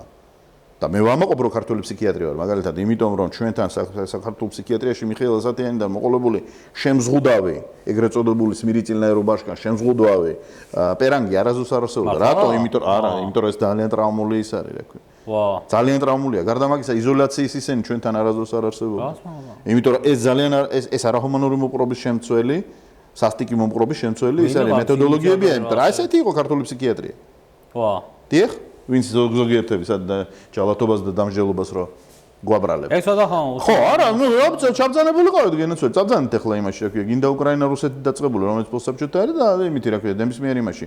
სხვა ქვეყნებში თქვენ ნახავთ ამ პრაქტიკას, როდესაც პაციენტებს იზოლაციის იმაში ოთახებში შეაგდებენ ხოლმე რამდენი პატარა ოთახი ასეთი რაღაცა ვერავის თავის ვერს დაიზიანებს ისე მაგრამ შეგდებული არის ადამიანი ამ სამარტო იმაში რა ქვია შეიძლება სამარტო საკანია პრაქტიკულად ნუ დავარქვათ ამას კარცერი ფსიქიატრიული კარცერი ხო ეს პრაქტიკა ჩვენთან არ ყოფილა არა არასდროს და არც სმირიწილნაირობაშკა არ ყოფილა არც შემზღუდავი ბერანი. არა, ყოველთვის იყო დაყენება, რომ როდესაც ფსიქოფარმაკოლოგიაც არ არსებობდა, მაინც აი მიხეილ ასათიანი როდესაც ფუძეს უდევდა მას რა ქვია, ფსიქიატრიის ინსტიტუტს, შემდეგ ბატონი აულების, ბატონი ევტიხის, ბატონი აულების ზურაბაშვილის, ბატონი ევტიხი გობრონძის წყინვალე თაობა, აგრეთვე მიხეილ ასათიანის დროინდელი თაობა, არკადი გოცირიძე, ალექსანდრე სავანელი ყველანი აი ეს ამ ხალხმა აი ეს იყო დოქტრინალურად რომ ჩვენ არ გამოვიყენებთ სადაო და იმ მეთოდებს იმაში, რა ქვია, მოპრობისა, რომელიც თავის თავში უკვე წამების ელემენტებს სასტიკი მოპრობას შეიცავს. კიდევ ერთხელ მეორე, მაგალითად, მედიკამენტების მივადგებით ქართული ფსიქოფარმაკოლოგიური სკოლის და პირადად ბატონი შოთა გამყრელიძის იმას მე ახლა მივადგები. მოიცა, მეოთხე კლინიკური განყოფილებას დაუბრუნდეთ რა. ხო, მაგრამ ქართველებს ავწდები. არა, არც არ ავწდებით, ნუ გიშინია, მეორედ მოვალ. შესაბამისად, სანიტარი ვინ შეიძლება გახდეს მეოთხე კლინიკურ განყოფილებაში? ხო, მაგას ვლაპარაკობ. კი. მოსკოვი, არა, ოფიცერი არა. მოსკოვის, მინსკის, ვთქვათ, ალმაათის კგბ-ს უმაღლესი სკოლის კურსანტი. არა, თანამშრომელი ის. თან როგორ? მომავალი ოფიცერი, რომელიც კონკურსი იყო ამას. კონკურსი იყო, ხო, რომ უნდა ეს პრესტიჟად ითვლებოდა. იმიტომ რომ აქ, როდესაც შენ რაღაცა ახალგაზრდა კგბ-შნიკი ხარ და ხვდები მეოთხე კლინიკურ განყოფილებაში შენ სისტემის ყველაზე დიდ საიდუმლოებასთან აქვს შეხება. როდესაც შენ იმას, რა ქვია, ვლადიმერ ბუკოვსკის იმაზე აბამ, რა ქვია, საწოლზე და მე მას ამინაზინ ალოპერიდოლ, დროპერიდოლის ისა რუსული კოქტეილი ინტრამუსკულარულად უკეთდება. და იგი ნეიროქიმიული სტრეინის რა იძინებს, რა დაემართება ადამიანს კეთს, ხო? ხო, ეს შენ ბლობ ისეთ იმასთან ხარ, შენ ხებლობაში, წარმოიდგინე, როდესაც ეს 1979-71 წელში იცი. ხო? შენ უკვე ელიტა ხარ, კგბ-ს ელიტა ხარ. და რა თქმა უნდა, მე გეტყვის, я работал მაგალითად все, где проходили? Не, где проходили, თქვათ, როგორ შეგეკითხებდნენ, где проходили практику по судебной психиатрии в Сербском? ექიმების სტაფი, მან. არა, ერთი წუთით. მეორე ხარისხოვანი. არა, რას ქვია მეორე ხარისხოვანი, ხო. მოიცათ კაცო, მივადგებით. ну, თქვა უნდა ახლა офицер внутренней службы. საბჭოთა კავშირი იყო ის სისტემა, სადაც ყველა ექიმს თადარიგის ოფიცრის ყველა ექიმს სადარგის ოფიცრის წოდება ჰქონდა. ზვანია თუ არა ჰქონდა? ვინ შეგიშვებდა ინც? სამხედრო კათედრას არ გაივლიდი? ხო, ну კარგი და ეგ არის ზუსტად. საერთაშორისო ეს სისტემა მთლიანად პენიტენციურ სისტემას იმას შვებოდა, რომ ექიმი პარალელურად ოფიცერია. ვაგონები არტყია რა. მას შეიძლება როგორც სამხედრო პირსაც, როგორც კი ის თადარიგის ოფიცრიდან გადმოდის შენთან სარეჟიმო განყოფილებაში, თქვა იგივე ციხეში ან ისე. იმას შენ უკვე როგორც არა მარტო როგორც პარტიის წევრს მაგალითად, არამედ როგორც სამხედრო პირსაც უბრძანებ რა რაღაცას რა. ეს გიბია? ამიტომაც ესენი კურსანტები რო არიან და სანიტრები რო არიან, ექთნები და ექიმების ყველანი არიან სამხედრო წოდების ისენი. ვაგონებიანი. როდესაც ლაპარაკი არის, რატო უძახით ჩვენ სნეჟნევსკის, ნაჯაროვს და მოროზოვს генералы карательной психиатрии. Почему? Потому что они генералы были. Они были так называемые генералы внутренней службы. Ну, по-моему, генерал-лейтенанты могла сицоდება მათთან. ისინი ხდებოდნენ ან გენერალ-მაიორი იყო და ან გენერალ-ლეიტენანტი იყო, კაცო, მთელ საბჭოთა კავშირის იმას რა ქვია, ფსიქიატრიას, სადამსჯელო ფსიქიატრიას ხელმძღვანელობს კაცი. ამიტომაც ეს სისტემა ის მაგიტო არის, აი ცივილიზაცია, მაგიტომ არის, რომ აი დაწყებული პენიტენციური და დამთავრებული მთელი აი ამ სისტემებით, რომელიც დაკავშირებული არის ადამიანის თავისუფლების დეპრივაციასთან, იქ ექიმები არ უნდა იყვნენ დაქვემდებარებულები არც ერთ ძალოვან უწყებას. ის არ უნდა იყოს არც შინაგან საქმეთა სამინისტროს, არც სუსის, არც სამხედრო სამინისტროს ისა რა ქვია, დაქვემდებარებაში მყოფი, მათ ცალკე უნდა ქონდეთ თავისი დეპარტამენტი. და ისინი უნდა ემორჩილებოდნენ და ისინი უნდა ემორჩილებოდნენ ჯანდაცვის სამინისტროს. გასაგებია, კი? მაგრამ აი ზუსტად აი ამაზე მიდის ძირითადად ბრძოლა ამ ტემპოს. ხო, ავტონომია და უნდა იყოს პროფესიული ავტონომია უნდა ამით იწვევება. და ხო, იოსებ სტალინმა ეს რო შექმნა, всё, მორჩა ხა წოდება გაქვს, გინდა აქვს სამსახური, ხო, კი ბატონო, რეზერვის ოფიცრიდან და ოფიცრიდან ენაცოლა გადახვედი აქტიურ, ხო, ხა ты офицер. выполняй приказ. ასროლ სამედიცინო საქმე. ხო, და შესაბამისად, იქ ანუ რატო გიყვებით, ანუ იქ შიგნით სისტემაში რო შეხვიდოდი, იქ ხდებოდი ოფიცერი. შინაგანი სამსახურის ოფიცერი ეს დუბლირებული ის ჰქონდათ. დუბლირებული ის ჰქონდათ. ეს ზვანიები დუბლირებული იყო იმაში MVD-ში და KGB-ში რა შეესაბამებოდა ეგ იყო ხო. და შესაბამისად, ახლა შესაბამისად როგორც თქვით, ავაშენეთ ხო სერბსკის მეოთხე კლინიკური განყოფილება ესეთია ხო? მაგრამ პარალელურად გვჭირდება აგრეთვე აუცილებლად ინსტიტუციები. რადგან ეს ჩაატარებს ექსპერტიზას, დაუწერს იმას დუნედმაულ შიზოფრენიას თუ რეფორმატორულ ბოდვას. მაგრამ ეხლა ძიძულებითი კურნალობა ხომ უნდა ჩატარდეს სადღაც და ეს სერბსკი ხო ვერ გადაიჭედება, ხო? სერბსკი ხო ვერ გადაიჭედება მეოთხე კლინიკურ განყოფილებაში ტევადობა რამდენი იყო არ ვიცი მაგრამ რამდენი ათეულია ხო რა თქმა უნდა 50-ზე მეტი კი ანუ ეს არის ხაბია ესეთი რომელიც პროდუქტს ბოდიში მომთხოვია ამზადეს მაგრამ ბოდიში მომთხოვია ამ ცინიკური გამონათქვამისათვის რა თქმა უნდა პროდუქტის გადამუშავება აი ზუსტად neurochemical strain ხო უნდა მოახდინოს სისტემა რომელშიც რამდენიმე ათასი ჩემს ნახსენები ადგილი გჭირდება და შესაბამისად ჩვენ ახლა ვუახლოვდებით იმას თუ როგორი იყო აი ორგანიზებული თვითონ სადამსჯელო ფსიქიატრიის უკვე სადაც იძულებითი მკურნალობა ტარდება. სად იყო ესენი? გაუშვეს სადღაც. რამდენი სულ 4 იყო. მართლა ამეთი არა რა? მე სპეციალური ფსიქიატრიული ისინი რა დაწესებულებები რა. სახელგანთქმული ახლა ვისაც პატიმრობა საბჭოთა კავშირში ან და ელცინ პუტინ რუსეთში გამოუვლია მაგალითად ესეთი ბელელებიც ხო არსებობს ესეთი ციხეები რომელთანაც აი ჩვენი ეგრეთ წოდებული ორთაჭალის კრიტი რომელიც ჯუჯუხეთის ერთ-ერთი წრე იყო იმასთან შედარებით მართლა კურორტია საბავშვო ბაღია რა თქმა უნდა იქ მართლა ის არის შესაბამისად აი როგორც გამონათქვამი იყო ხო საბჭოთა კრიმინალებშიც ხო მაგალითად ეს კრიმინალიტეტის გამონათქვამია ну в колонии у тебя год за год пройдет Ну, в тюрьме, если будешь, год за 3 у тебя будет. Да, вот в белый лебедь попадешь 5 за 7, но никогда не попадай в спецпсихушку. В спецухе там год за 10.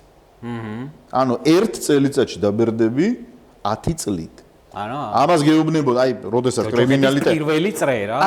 არა მარტო პირველი წრე, აი, просто ერთი წელიწადი იქ იცხოვრებ და გექნება 10 წელიწადი რა. აი, ეს ძალიან ცნობილი გამონათქვამია, რომელიც გასაგებია ამ ფასტებში. მოიცი. ეგ გვაინტერესებს მეთოდები. ხო, რა თქმა უნდა, მეთოდები რა, რაც ვთქვი, რატო იყო ასეთი ისა რა? ხო, ну, დავასახელოთ ხო? პრეპარატი. სულფაზინი. კონვულსანტი. არა, ანტიკონვულსანტი. არა, ანტიკონვულსანტი არა, ნეიროლოგია. არა, კონვულსანტი. არა, კონვულსანტია. ხო. კი. ანუ არ არსებული ისა. არა, მარტო არა, ну შეიქმნა, მაგრამ მე როდესაც მისი გვერდით ეფექტი გამოვლინდა, ხო შეიძლება მოგეხსნა. იგივე ჩემს მიერ ნახსენები დროპერიდოლ, ჰალოპერიდოლ, ამინაზინის კოქტეილი, ეს რუსული კოქტეილი ზნამენიტი. პარალელურად რა თქმა უნდა არსებული ისეთი საშინელი პრეპარატები როგორიცაა ტრისედილი და მაჟეპტილი ძალიან ძლიერი ნეიროლეპტიკები და ისევ იწყებოდა და მოკლედ სისტემა იწყებდა მუშაობას აი ზუსტად იმაზე რომ ზალიჩიც პაციენტი სხვა მეთოდები ელექტროკონჩხუთი თერაპიაც 60-იანებში არსებობდა ინსულინ კომუტაზური თერაპია 70-იანები არის ის პერიოდი როდესაც ფსიქიატრიიდან საერთოდ გადის და ინსულინ კომუტაზური თერაპია რჩება მხოლოდ ელექტროკრონჩხუთი თერაპია. ყველა სხვა ბიოლოგიურად აქტიური მეთოდები ისტორიაში ბარდა. ეს ფსიქიატრიის ისტორიაზე მომიწვია და მოგიყვები. და ცალკე მაგ მეთოდებზე. ცალკე მაგ მეთოდებზე რა იყო, რატომ ვიყედებდით ამას, რასთან იყო ეს დაკავშირებული და ასე შემდეგ და ასე შემდეგ. შესაბამისად, ანუ ჩვენ გვაქვს, ეხლა 4-ია ეს ზნამენიტი. სად შეიძლება მოხდეს? Ну, იყო რაღაც კაზუსტიკური შემთხვევები, როდესაც ეს იძულებით მკურნალობაზე ხდებოდნენ, თქვა თუ ჩააწყობდა ძალიან რა, ახლობელ ნაცსაობა შეიძლება დაეტოვებინათ მოსკოვის მიმდებარე ტერიტორიაზე, ანუ ლენინგრადში, გატჩინაში.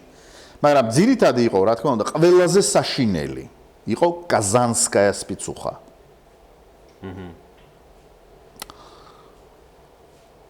ეს იყო ჯერ კიდევ მეფის რუსეთის დროინდელი სპეცფსიქიატრიული, აი, როდესაც იძულებითი მკურნალობას ნიშნავდნენ მეფის რუსეთის დროს, ეს იყო იმ დროინდელი დაწესებულება.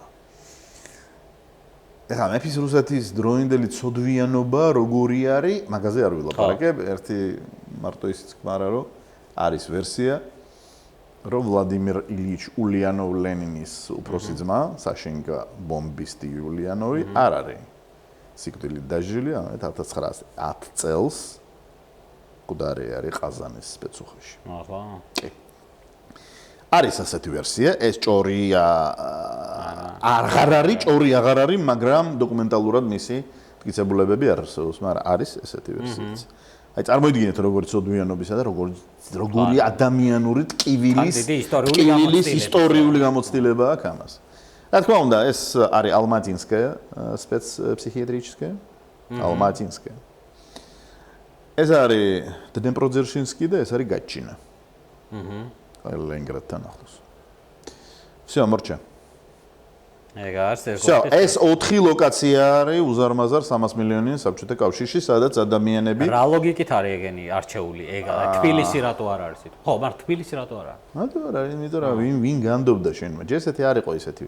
მოდი ხა პირდაპირ თქვა რა დისიდენტური მოძრაობა საქართველოში არ იყო ისეთი მასობი. ანა ხა როგორც როგორც ხავაღიაროთ. ჩვენთან ერთეულები იყვნენ. და ეგ იყო საინტერესო რომ ეგ ხა შეიძლება იქ კიდე 1000-ები იყვნენ. აი მას დეტალებს ნახავ. დავიხსენოთ, ხო, აი ეს ტიპები და იმათი შვილები, ხო, აი საუკეთესო ნაღები წარმოიქმნა, გესმის? გულაგი აღარ არის. მაუზერიანი კომკავშიროს ვერ უბძანებს შენ, ანუ რა სტრელять ვრაგანარო და მოვკლავ დედას, დავხრიტავ მამას, თუ კი რევოლუცია მიბრძანებს ამას, ხო? მე საბჭოთა კავშირში დავიბადე, მაგრამ მაგლექს მე აღარ მასწავლიდნენ, ჩემ მშობლებს ასწავლიდნენ 1930-იანებში, როცა ისინი სწავლობდნენ და 40-იანებში. მაგრამ ჩვენ, შენ როდის ახლა რომელ წლიანი ხარ? 88 წელს. ხო, 80 შენ. დამოუკიდებელი. თქვენ ბატონები და კალბატონები. აი სავარტე. ხო. თქვენ საერთოდ ვერც კი წარმოგიდგენიათ, მაგრამ ეს ჩაბარდა ეხლა. ჩაბარდა ეხლა, როგორც თქვით, ლენინ სტალინის 1953-56 წელს გარდამავალ პერიოდში ჩაბარდა წარსულს კაცო ეხლა ეს. მაგას არ არის და სამაგიეროდ კაცო ეს გიჟია კაცო. და აი აქ მივადექით ჩვენ ერთ-ერთ ძირითად პრობლემას, რომელიც არა მარტო რუსულ საბჭოურ სადამსჯელო ფსიქიატრიას, ანუ ზოგადად ფსიქიატრიის უზარმაზარი პრობლემაა. სტიგმის ექსპლუატაცია და სტიგმატიზაცია, ხო? ძალიან ჩვენ დავაკვირდეთ ეხლა რაოდენ ადვილია თანამედროვე საზოგადოებაში ადამიანის სტიგმატიზაცია გათხრა და ზოგიერთი მოქირქილე ვაი პოლიტიკოსის მხრიდან ფსიქიატრებსაც რო გადმოგწვდა, იცით რა კარგად ვერ უმკურნალეთო, ეხლა ციხეში არის კაცი.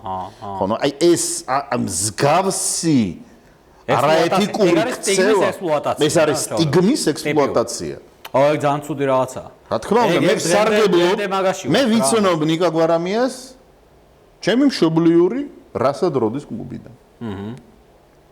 ნიკა მოგესალმები, გამაგრდი. ჩვენ ერთად გავიმაგრეთ.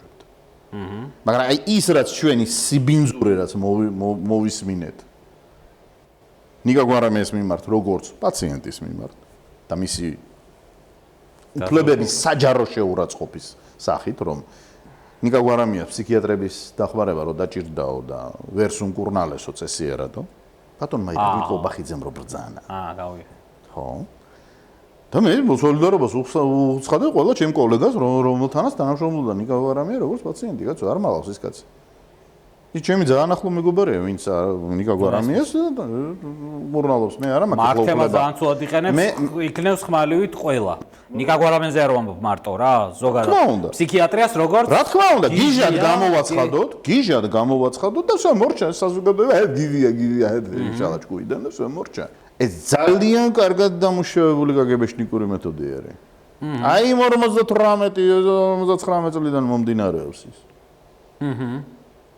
მე ყოველთვის მოვუწოდებ ადამიანებს, იყავით ხიზლად, როდესაც საჯარო სივრცეში, მით უმეტეს პოლიტიკური ოპონენტის წინააღმდეგ. თქვენ გაიგონეთ ამისთან აზახოც, რასაც ქვია რუსულად. იცოდეთ ერთი რამე, ყურები VČK, OGPU NKVD, NKGB, KGB-დან მოდის. ეგენი გელაპარაკებიან. გაცნობიერებულად თუ გაუცნობიერებლად რა. გაცნობი ვინ? თქვენ ახლა თქვენ მეუბნებით რომ ბატონი არა, მოდით ახლა ბატონი ძალიან დიდი კომპლიმენტი არის. ამ ხანაგი ირაკლი კობახიძე ხوار დაუძახოთ. როგორც გაგიყარა. ტავარიშ. სულ თუ არ ვახსენე. ხო, რა თქმა უნდა, არა, მე მინდა მე მინდა ისინი დავაკავშირო თავის საყვარელ საბჭოთა კავშირთან. ხომ მივტირი ვართ, კაცო, ეს ჩვენი ადამიანის სახელმწიფო რო ყავს კიდე ეს ჩვენი საგრადა ფამილია რო არიან ეს ჩვენი თავრობის თავმჯდომარე ხომ მაინც საბჭოთა კავშირი რაღაცა რა ქვეყანა ჯანგრიეშ იგულისხმება რომ მაინც საბჭოთა კავშირის კგბ-დან მოევლინა დიადი იმპერატორი ვლადიმერ ვალდემიროვიჩი ეს ხო ჩვენთვის ძალიან ნაცნობია რა და მოდი ახლა მე თქვენ არ გეწყინოთ არავის მოდი დაგიძახეთ ტავარიშჩ. რა. ამ ხანა გოკობახიძე. როდესაც ნებისმიერ ადამიანზე ეს ნიკა გვარამია იქნება თუ ნებისმიერი სხვა რამენ მაგდაგვარ სიტყვით თქვენ არ ღვევთ საქართველოს კანონებს პაციენტის უფლებების შესახებ დამოუკიდებელი საექიმო საქმიანობის შესახებ პირადი ცხოვრების ხელშეუხებლობისა და სამედიცინო საიდუმლოს შესახებ და კიდე უამრავ კანონს და მათ შორის საქართველოს კონსტიტუციასაც. მე ამას როგორც ექიმი ფსიქიატრი და წამების და არახუმანური მოპყრობის მსხვერპლთა რეაბილიტაციის ცენტრი ემპათიას დამფუძნებელი გამგეობის წევრი გეუბნებით. და გაითვალისწინეთ. და ერთ რამეს დავამატებდი. მაგ თემას როცა იყენებენ, სტიგმის ექსპლუატაცია. ამით ძალიან გვივადებენ დროში, ზოგადად ფსიქიატრიული პაციენტებისადმი, ფსიქიატრიული დაავადებებისადმი. სწორ რაღაც მეტი ემპათიის გაჩენას და საზოგადოების. რა თქმა უნდა, ეს აბსოლუტურად. მე მაგაზე მწყდება, იმიტომ გიჟოს დახილი, ეს არ ხდება. ეს აბსოლუტურად ხელს კიდევ უფრო აღმარებს პოლარიზაციას, ხელს უწყობს სტიგმატიზაციას იმ ათასეულობით და 10,000-ობით ადამიანისა, რომელიც ყოველდღიურად ებრძვის ბევრ ქრონიკულ მძიმე ფსიქიატრიულ პათოლოგიას. და ისედაც პრობლემა აქვს სოციალიზაციის. და ისედაც პრობლემა აქვს უზარმაზარი. ეს არის დამწვარზე მდუღარის ნამდვილად დასხმა. ეს არის დამწვარზე მდუღარეს დასხმა. 100%. ეგ როგორც სამედიცინო კუთხით ეგ ძალიან ხდება ხოლმე რა გულს რა. ეს არის იმდენად უხეში დარღვევა როგორც ეთიკური ისე კანონმდებლობის ნორმებისა, რომ ამის ჩამდენი პირი ნებისმიერ ნორმალურ ქვეყანაში არათუ სახელმწიფო თანამდებობაზე, არამედ დაექვემდებარებოდა სისხლის სამართლებრივ გეგმას. აი კულტურის ამბავია თორე წესით, ანუ ხო არის რაღაც დაუწერელი წესები. ყველა პროფესიას, ყველა საქმიანობას აქვს რაღაც დაუწერელი და დაწერილი წესებიც რა. პოლიტიკოსები, ჩემი აზრით, რაღაცა დონეზე, აი ახალი თაობის პოლიტიკოსები მაინც, ჩემხელები მაინც უნდა შეთანხმდნენ ერთ რამეზე, რომ აი მენტალური ჯანმრთელობის მდგომარეობის აღნიშვნა ერთმანეთის დისკრედიტაციისთვის მოდი არ გვინდა. და ვინც იტყვის, გარდა იმისა, რომ დაარღვევს ამ ნორმებს, შეიძლება კანონი დაარღვევს ოფიციალურად, კანონს თავი დაავანებოთ რა. აი ისგოი გახდა. ძალიან საინტერესო სტანდარტი არის. ძალიან საინტერესო სტანდარტი არის და ეს ისევ აი იმ საზღარი ამერიკიდან მოდის, ხო იცით? ძალიან საინტერესო სტანდარტი არის პოლიტიკოსების ფსიქიკურ ჯანმრთელობაზე საუბართან მიმართებაში. და ეს დაკავშირებულია ზუსტად ამერიკის შეერთებულ შტატებში. რაღაც кейსი იქნება. кейსი, რა თქმა უნდა, პრეზიდენტობის კანდიდატი გოლდუოტერი. ძალიან ცნობილი кейსი არის. ძალიან 1960-იანების ბოლოა ესა. და შესაბამისად სემიუელ თუ არ ვცდები გოლდუოტერი, რომელიც ფსიქიკურ ჯანმრთელობაში ძალიან სერიოზული ეჭვი შექონდათ ყველას. არა, ძალიან აქტიური კაცი იყო და მან წარადგინა, მართალია წააგო, თუ არ ვცდები ზუსტად რიჩარდ ნიქსონთან წააგო მან, თუ არ ვცდები. პრაიმერიზი და მე ვეღარ გახდა, რა თქმა უნდა, შესაბამისად მე ამერიკის შეერთებული შტატების პრეზიდენტი და მე სუიციდუმი დაამთავრა ცხოვრება. და აი ზუსტად მაგის მერე ამერიკელმა ფსიქიატრმა დაიწყეს მისი ფსიქიკური ჯანმრთელობის შესახებ და გასაჯაროვდა მისი დიაგნოზი. და ზუსტად ეს ეთიკური სტანდარტი ეხლა აქედან მოდის, რომ სანამ ცოცხალი ადამიანი და ინფორმირებულ თანხმობას საჯარო სივრცეში თავისი დიაგნოზის გაჟღერებისას არ გაძლევს, არც კონდეს თუნდაც დიაგნოზი. არა, არც კონდეს და მით უმეტეს არავის უფლება არ აქვს და მით умეტეს ფსიქიატრს ან კლინიკურ ფსიქოლოგს ოფიციალურად საჯარო პირის ფსიქიატრიულ ჯანმრთელობაზე მისი თანხმობის გარეშე ილაპარაკოს. მისი ინფორმირებული თანხმობის გარეშე. მაგრამ აი რომ მოკვდება აი პოლიტიკოსის ხვედრი და პოლიტიკოსის მართლა? ეგრე, ეგ ამერიკული სტანდარტია. მართლა? ეგ არა, სიკვდილის მერე უნდა გაასაჯარო. ოკეი. ხო, ნუ ეხლა ჩვენ ყველას გვახსოვს, ხო? აი ფსიქიატრიის რა ქნეს ამერიკელებმა. დებატებმა 2024 წელს ცხადყო ჯო ბაიდენის ხო, დემენციის ხარისხი. კი. მე რა მოხდა იქ? სერბსკიში არ წაუყვანიათ აგაც. ნამდვილად. მაგრამ აი ეს ზუსტად ეს არის ინსტიტუციონალიზებული, დემოკრატიული, კანონის უზენაესობაზე და ეთიკურობაზე დამყარებული სახელმწიფო, ხო? დავისთავად რა. კი. როგორ მოხსნა ბატონი ბაიდენის კანდიდატურის. როდესაც ჩვენ დავდექით აი ამ საშინელი მდგომარეობის მისი დემენციის, ხო? ბოლოს დემენციით ხო? რონალდ რეიგანის ვერ დაიცვალა, კაცმა ცივი მოიგო, მაგრამ მე დემენცია დაემართა, რა სიზამ ხო? ყველანი დაუბერდები და რა ვიცი აბა. ხო, დაავადება. და ასე შემდეგ. აი სად არის ცივილიზებულობა? აი სად არის კიდე ბარბაროსულობა. ჩვენ ახლა საბჭოთა კავშირი ვითარდება, რომ მაინც ჩვენ დაახლოებით 9 საათი გვაქვს, ხო? კი ბატონო. დაახლოებით. შესაბამისად, აი სისტემა აშენდა რა. შენ ვარჩა გვაქვს რა, სერბსკი გვაქვს, როგორც ისა, ექსპერტიზების ჩამტარებელი და პროდუქტის გამამზადებელი და პროდუქტის ბოდიში მომთხოვია გადამამუშავებელი, აი როგორც წაიკითხეთ ბატონებო კიდევ ერთხელ, გინდა სემენ გლუზმანის თვითონ ფსიქიატრიკაცის რომელიც დაექვემდებარა ყაზანის სპეცუხაში და დანარჩენ სპეცფსიქიატრიულებში იმ ჯოჯოხეთს და იგივე ვლადიმერ ბუკოვსკის მოგონებები და თქვენ მიხვდებით რა არის ადამიანის ფსიქიატრია. შესაბამისად, სისტემა გვაქვს რა, როგორც თქვით, ხო, სერბსკი პირამიდის სათავე და ნუ ეს ზუსტად ეს ყაზანის სპეცუხა, ალმატინსკაის სპეცუხა, ნეპროძერჟინსკი და გაჩინა. ძირითადი 4. ძალიან იშვიათად ხდებოდნენ ხოლმე სხვაში, არა ეს კაზუისტიკური შემთხვევები იყო.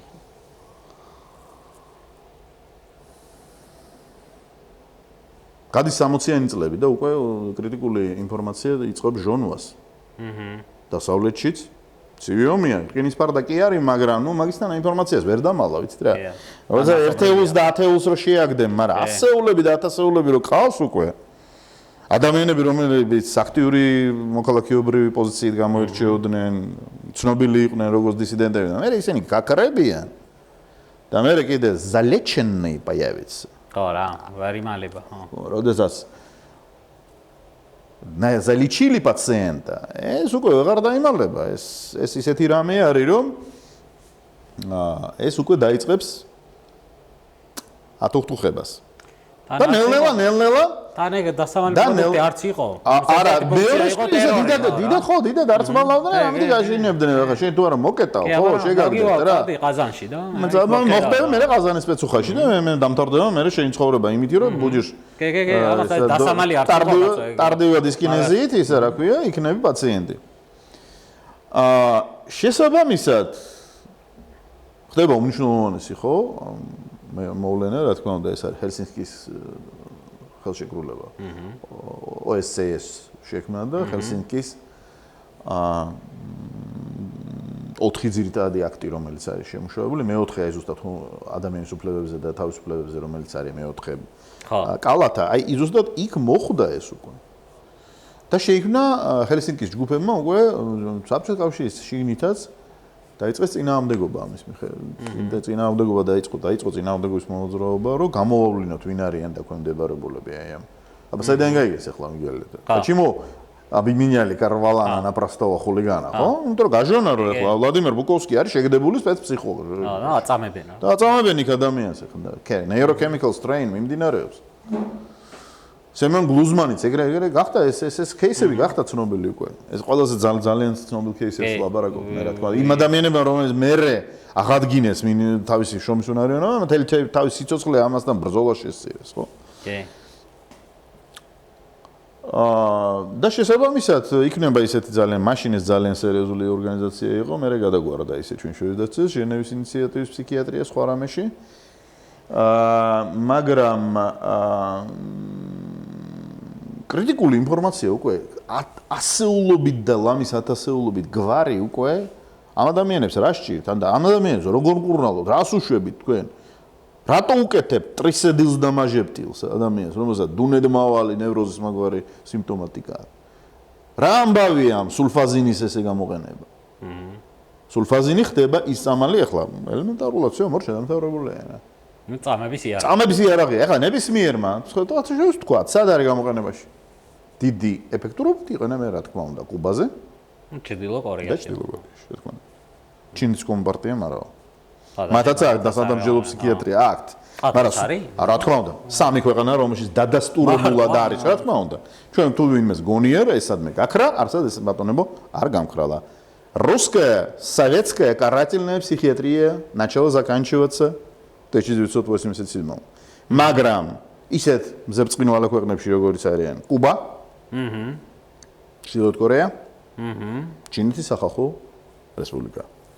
სადამსჯელო ფსიქიატრია დღემდე არსებობს.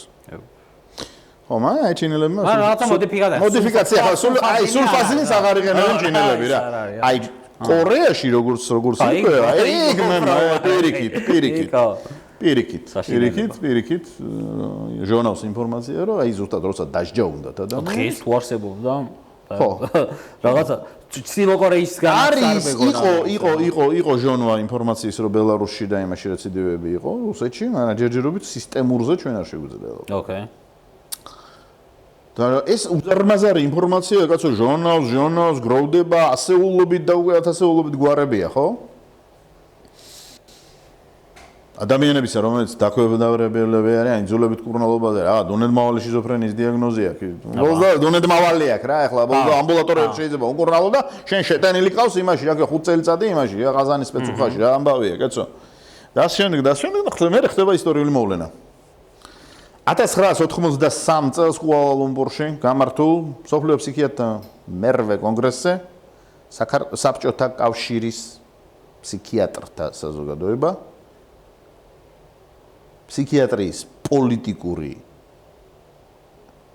რეპრესიებისა და დისიდენტური და წინააღმდეგობის მოძრაობის გამოყენების გამო გამოგდებული იქნა მსოფლიო ფსიქიატრთა ასოციაცია. რაც მათთვის იყო დასაბუთებულად, არა გენცული. ეს იყო ისტორიული მოვლენა. 1993 წელს ეს ახალი მოხდარი, ახლა კორეული ბოინგის ამბავი და ამ შემდეგ. ეს ცივ ომში ხო, დასავლეთის გამარჯვების ერთ-ერთი უმნიშვნელოვანესი ეტაპია.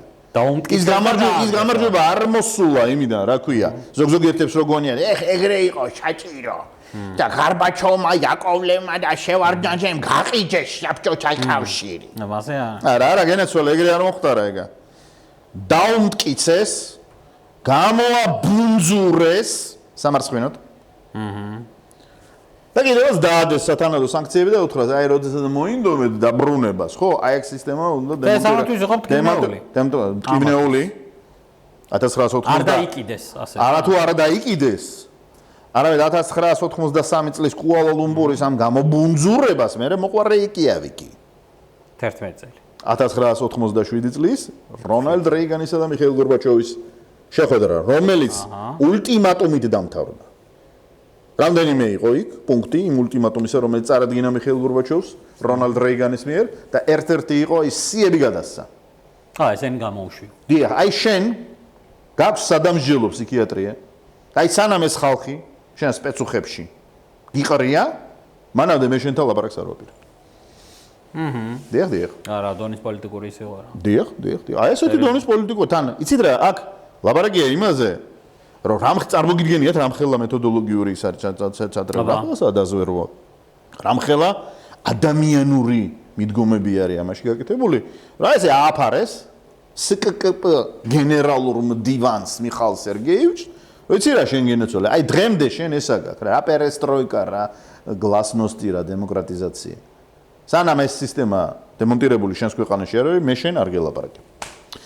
მეორე ხრო კი რა თქმა უნდა რეფორმისტულმა მოძრაობამ უკვე ამოქოქა 86 წელი მაინც, არა 86 წელი და ჩერნობილი. ყველა თანხდება იმაზე რომ 1985 წელი არ არის გლასნოსტის და იმის რა ქვია პერესტროიკის დასაწყისი. ეს რაც უცნაური ტერმინებია, რომელთაც ერთობა გენერალური მდივანი, მაგრამ რეალურად ყველაფერი 86 წლის ჩერნობილის შემდეგ იწყება, ხო? როდესაც მართლა ერთის ხრი უკვე ბამბარდოკრატიულ დამპალ აბსოლუტურად რეჟიმს არაფერი აღარ შეუძლია და მეორეს ხრი უკვე წაგებულია ცივი.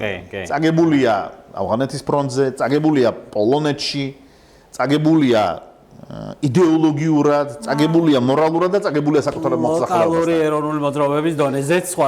არა, უკვე იწყება ლოკალური ეროვნული მოძრაობები, ზუსტად მაშინ თქვენ დაბადებულები არ ხართ ახალგაზრდები? ეგ პერიოდი. ეგ პერიოდია, ახლა დაიბადებით მალე და მე კიდე სკოლის მოსწავლე ვარ. და უკვე, რა თქმა უნდა, მე დაიწყო რღვევა. სისტემა, მაგრამ როგორც მოგახსენეთ, სადამსჯელო ფსიქიატრიის სისტემა შენარჩუნებულია და შენარჩუნებულია აი ამ სამ ქვეყანაში. ჩინეთის სახალხო რესპუბლიკა, კუბა და რა თქმა უნდა ყველაზე ესეთი გულს რო უხარია აი კაც რო პერსონალური აპლოდისმენტი აქვს, ხო ეს? აი ასე. აი ეს უნდა დაჯდე. გაიმართო, გაიღიმო და რა თქმა უნდა აი ასე უნდა დაუკვირდე ტაში.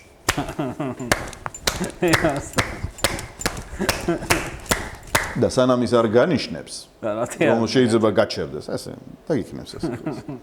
მანამდე აგრძელება მას კომიკურობის დონემდე. არა მარტო კომიკურობის არა.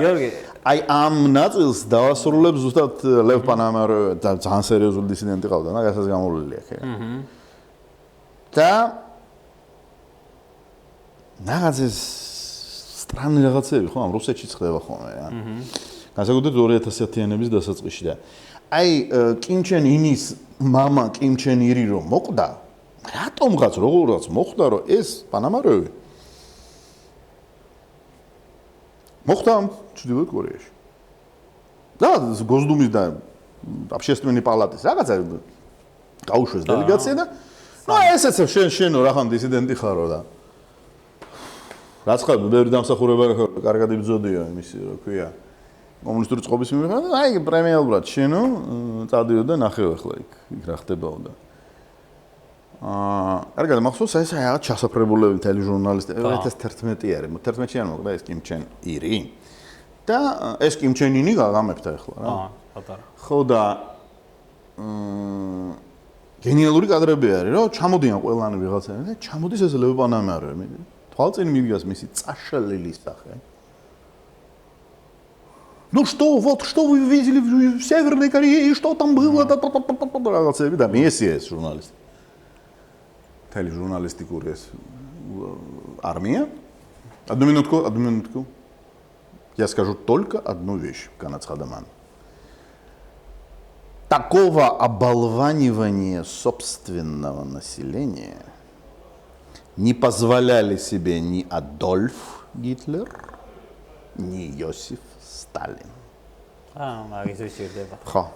არა, კიმ ჩენ, აი როდესაც ლაპარაკი არის კიმ ჩენ ინის ჩრდილოეთ კორეულ რეჟიმზე, ეს წარმოიდგინე ახლა კომპლიმენტი წამოწდა ადოლფ ჰიტლერისა და იოსებ სტალინის მიმართ, აი ამ კაცს წამოწდა კომპლიმენტი. ცოტა გადაუხვიოთ, ეგ არის რუსული პროპაგანდის ძალიან ისეთი რა, ძალიან დიდი კოზირი, რომ ჩვენ კი ვარ ცუდები, მაგრამ ყველა ცუდია და ზოგიერთი არა, ჩვენზე უარეს, ჩვენზე საშინელებს შეხედეთ. ზოგიერთი უფრო ცუდი. ჩვენზე საშინელებს შეხედეთ. კადიროვშინას მაგ ფუნქცია აქვს ჩეჩნეთში, რომ აი, ტყიურები არიან რა, ადამიანებს ჭამენ აქეთ, ვისა ჩრდილოეთ კორეა ყავთ მაგის მაგალითად და ეს სპეციალურად აი მოსწოთ ეგ სიტუაცია, რომ ცოტა მორალურ უპირატესობას ვიღაცებთან შედარებით არა, ეს ნარატივი სხვათა შორის ზუსტად აღმოცენდა იმიდან, რა ქვია, ჩეჩენცის მეორე კომპანიიდან მოყოლებული, როცა ყადიროვი წამოჭიმა ამ ჩვენ ვლადიმერ ვლადიმიროვიჩმა რომ მორალური ავტორიტეტები არ არსებობენ. აი მაგალითად ხო, როგორი კოშმარი იყო ხო მთელი ამ პოსტსაბჭოთა კამარილიისათვის, პოსტსოციალისტური რეალობისათვის ვაცლავ ჰაველი. ხო, აბა. ხო. ამ ვარდნელი ყველა. ხო, ახლა მაგალითად მე თუ მკითხავ, ვისით ვარ მე ახრთოვანებული, ეს ისევ ჩეხები არიან და რა თქმა უნდა მათი ახლანდელი პრეზიდენტი, სამხედრო კაცი, რომელიც აი ღირსების რომელმაც თქვა, რომ ძალაუფლება რყვნისო, მაშინ გავიგეო დივანს რა უთხოვე რომ ყავა შემაეტანა იმაშიო და მას შანსი არ ჰქონდა აი როგორ ყნის ადამიანს მაშინ ხო და რომ დივანსო შანსი არ აქვს რომ უარი მითხრა ხო აი ესეთი გიორგი ძალიან კაის იყო მაგრამ ხა მინდა რომ აქეთ დავბრუნდეთ ცოტა იმაში რა ჩვენ არ გამოვიდა სულ წარსულზე ვლაპარაკობ ანუ 1997 წელი რეიკიავიკი საბჭოთა სადამსჯელო ფსიქიატრიის დასასრული. ეგ არის. და რა ეს ის თარიღია, როდესაც დაიწყო დემონტაჟი და დემონტაჟი ძალიან სწრაფად განხორციელდა 88-ში პრაქტიკულად დასრულებოდა. ნების ამბავია, თორე. რა თქმა უნდა, აბსოლუტურად. რაღაცე ერთ წამში სისტემები ინგრევა, სისტემა არ დაუნგრევიათ, მაგრამ სისტემის აი ეს ტყვეები, აი ეს ხსიები, რომლებიც მიიღეს, რა მაინტერესებს გიორგი ძალიან რისი კითხვა მაქვს რა. როგორც ანუ საქართველოს როლი მაინტერესებს რა და ბარემ ქართულ ფსიქიატრიაზე ვიტყვით რა ცოტა სიტყვას რომ როგორც ხვდები ახლა მე შენი მონაყოლიდან ანუ საქართველოს არასდროს არათუ არ ყოფილა სადამსჯელო ფსიქიატრიის ტრადიციების გამაგრძელებელი და რაღაცა მე მკვიდრე ამ რაღაცის არამედ ახლა შენ გამგებულობ რომ პირიქით უფრო რბილი და ჰუმანისტური მიდგომები ყოფილა თურმე ჯერ კიდევ მაშინ როცა სოფლიოშიც არ იყო ანუ ეს მიდასტურებ ამას იმიტომ რომ ბოლო პერიოდში მე არაერთხელ მომხვდა ბრალდება ყურში და მაგის შენი აზრი მაინტერესებს რა მაგ თემაზე რომ საქართველოს როგორც აი სადამსჯელო ფსიქიატრიის ერთ-ერთი მექას არავინ არ იძახის ახლა მაგრამ ერთ-ერთი ადგილი რა ცენტრი სადაც პაციენტებს მათ შორის პოლიტიკურად აქტიურ პაციენტებს აწამებდნენ და აი ამზე როგორც ახლა ყაზანის და რაღაცა ამბებს ყვებოდით თქვათ მასეთი თუ არა ცოტა ქართული ვერსია მაინც ქონდა მასეთი ნაზი შამანაურის кейსი იყო ყველაზე ცნობილი ყველაზე ცნობილი ეს მე მინდა ვისარგებლო შემთხვევით და თქვა რომ ცხოვრებული ნაზი შამანაური ეს არის ის ავანტყოფი ადამიანი, რომელიც ჩვენ დავკარგეთ, ყველამ დავკარგეთ. ის გარდაცვლილი 1999 წელს. ეს ადამიანი ავად იყო. ამაში ჩვენ ქართულ ფსიქიატრებს ეჭვი არ გვიგვარება და მისი ავადობა არავისში ეჭვს არ იწვევდა. ეს ძალიან ბინძური ისტორიაა, პირდაპირ გეტყვით. ძალიან ბინძური, ძალიან ბევრი мотивაციით. ჩვენ ამას შეიძლება ღია ეთერში ვერც ვიტყვით, მაგრამ მე და შენ გავაგრძელოთ და ამაზე ვისაუბროთ. მესმის. იმიტომ რომ ძალიან ბევრი აქტორი ეყავს ამ кейს და მე რიტორიკული შეკითხვა მაქვს ბოლოს და ბოლოს. საქართველოში გამოიცვალა 4 ხელისუფალი, ძალიან მნიშვნელოვანი ხელისუფალი. ზოგადად გამსახურდია ედვარდ შევარდნაძე, მიხეილ სააკაშვილი და ახლა მალე გამოიცვლება ბიძინა ივანიშვილი. რით ვერ გამოვიძიეთ ეს ერთი кейსი. მე როგორც აი ფსიქიატრი ვამბობ რა. ახალგაზრდა ფსიქიატრი, რომელიც როდესაც მოვედი 1994 წელს, მეც მქონდა ეს შეკითხვები, რა ხდება რაც. მიაქციეთ ყურადღება, მეგობრებო, რომ სისხლის იყო წამების ხერხული და პოლიტიკური იმის ანგარიშტორების ხერხული ნაზი შამანაური, რატო არ აღძარით სისხლის სამართლის საქმე? 4 ხელისუფალია გამოცვლილი ამ ქვეყანაში. მე 4 გამოიცვლება მალე. რით ვერ აღძარით თუნდაც კონკრეტული სისხლის სამართლის საქმე? როგორც საქართველოს საბჭოთა სოციალისტური რესპუბლიკის კონსტიტუციაში, ეხლა კონსტიტუციაში და მოქმედ სისხლის სამართლების იმაში კანონმდებლობაში, ეხლა ისევე იმაში დამოუკიდებელი საქართველოს როგორც შევარდნაძისეული ისე შემდგომი სისხლის სამართლების კოდექსში შეთანხმდა მუხლი არის. ვიმეს თუ უნდა რომ დაამტკიცოს ან და ვინას თუ შეერა რომ ეს ადამიანი იყო ჯანმრთელი რომ იგი დაექვემდებარა სადამსჯელო ფსიქიატრი იმიტომ რომ დისიდენტი იყო ამაზე გეცოლა სისხლის სამართლის საქმე უნდა დავიწყოს რით ვერ მოვაბით ქართველებმა ამასთან ეგ მაინც ამას არა ეს კატეგორიული იმპერატივია ჩემთვის იმიტომ რომ გენეცვალე როდესაც მოუნდებათ ზოგ-ზოგიერთს თავისი ბინძური ინტერესების გატარებისათვის ქართველი ფსიქიატრების ეგზომ სტიგმატიზაცია რაც ახლა ჩვენ ბოლო 2 კვირის ნახე განმავლობაში ვნახეთ აკერე წუთას მოწევენ ხოლმე ნაზი შამანაურის აი ამ кейს ერთადერთთან ეხლა მე მაქვს შეკითხვა მე თქვი ხო აღიწერეთ სისტემა როგორი იყო ბატონებო და ქალბატონებო ვინც აპოლოგეტები ხართ იმაში, რა ქვია, ქართული სადამსჯელო ფსიქიატრიისა. თქვენ როგორ გონიათ, ერთი кейსის გულისათვის საბჭოთა კავშირი დაუშვებდა იმაში, რა ქვია, საქართველოს 5.5 მილიონიან რესპუბლიკაში აი ამ სისტემის არსებობას? ეხლა მე თქვენ პირდაპირ გეტყვით, ნაზი შამანაური რო ყოფილიყო დისიდენტური და რაიმე საფრთხის შემცველი პირი, ის მოხდებოდა სერბსკიში მოხდებოდა. და მე შესაბამის ადგილებში. და მე შესაბამის ადგილებში. როგორც უნდა ზვიადი და სხვები. რა თქმა უნდა. მე თქვენ გეკითხებით, რას გაპრებს მიყვებით გენეცვალე? და რატო აშინებთ ახალგაზრდა თაობასაც, ა? დააფიქრეთ გენეცვალე, რა მოხდებოდა? ნაზი შამანაური რო ყოფილიყო დისიდენტი, ძლიერი იმისთვის, რა ქვია, საფრთხის შემცველი იმისთვის, როგორიც იყვნენ მერაბ კოსტავა. ზვიად გამსახურდია. ჩემს მიერ ნახსენების სემენ გოლოზმანი და ვლადიმერ ბუკოვსკი სისტემა მას საქართველოში გააჩერებდა? არის. თქვენ ცუდად იცნობთ გენეცვალე ხრუშჩოვ ბრეჟნევ სუსლოვის საბჭოთა კავშირს. და ცუდად იცნობთ რუსულ საბჭოთა სადამსჯელო ფსიქიატრიას. ასე. მაგიტომ მოგიწვიე გიორგი ჩვენთან ამ თემებზე სალაპარაკოთ. ძალიან დიდი მადლობა, ძალიან საინტერესო გამოგვივიდა და დაგვრჩა ბევრი თემა, მაგრამ ფსიქიატრია იმდენად საინტერესო საკითხია და იმდენად აქტუალურია, რომ მე მგონია, რომ ამ თემას დაუბრუნდები რა ბევრჯერ შენთან და სხვებთან. დიდი მადლობა მოწვევისათვის. ხო რა, ეგ ბევრი კუთხით. მე გთავაზობ შემდეგ თემას. რაღაცეები. როგორ მაგალითად მინდა შემოგთავაზო თემა. როგორ გაუშვა საშუალება ინკვიზიციამ, რომ ფსიქიატრია აღმოცენებულიყო გაცილებით ადრე და თვითონ ეხლა ფსიქიატრია კი არ ერქმებოდა, ინკვიზიცია ერქმებოდა, მაგრამ ინკვიზიციას უსხვანაირი იქნებოდა. გასაგები. აი თუ გინდათ, აი ამაზე შემდეგი თემა, გავშალოთ და აი როგორ იყო ჯერ რაც რომის დასავლურ კათოლიციზმის და მე პროტესტანტებსაც დაემართა სამყაროს, ის რაც ხდებოდა ინკვიზიციის სიმხეცეების დროს და მე როგორ აღმოცენდა ფსიქიატრია და როგორ დაამთავრა მან აი ეს. მინდა რომ სივრცე კიდევ გამოვყოთ დღევანდელ ძალიან ბევრ პრობლემას სალაპარაკოთ რა. აბსოლუტურად. ჩვენ დანგრეული ჩვენ სარგებლობრა, ფსიქიატრის დისკრედიტაციაზე რო ლაპარაკი, ხონსარგებლობ რაღაცებს, ეგ სარგებლობრა შემთხვევით ვაცხადებ რომ დღეს და განსაკუთრებით მინდა მევესალმოთ ჩემო ყველა კოლეგას, რომელიც მუშაობენ სტაციონარულ ფსიქიატრიულ დაწესებულებაში. ძალიან მაინტერესებს. დღეს საქართველოს მენტალური ჯანმრთელობის ფსიქიატრიული ნარკოლოგიური სისტემა ფუნქციონირებს ჰუმანიტარული კატასტროფის რეჟიმში, რომელიც ხელოვნურად შექმნილია 2017-19-21 წლების მიერ. წარმოებული პოლიტიკით. უმძიმესი რაღაც. და ჩვენ გვაქვს უმძიმესი მდგომარეობა ქართულ ფსიქიატრიაში. ძალიან ხშირად სასწრაფო დახმარების და პოლიციის ბრიგადები ელოდებიან ეგრეთ წოდებული კოიკის, ანუ საწოლის განთავისუფლებას იმისათვის, რომ გაწერილი ოდნავ დასტაბილურებული პაციენტის ადგილას სოციალურად საშიში, შეიძლება სუიციდენტი, შეიძლება ჰომიციდალური ჰეტეროაგრესიული ან და შეიძლება ადამიანი, რომელსაც შეიძლება გაზის აფეთქებითა და ხანძრისა და წყალდიდობის მოწყობით რაღაც უბედურება დაეტრიალოს, რომ ესეთი პაციენტები მოხვდნენ ფსიქიატრიულში.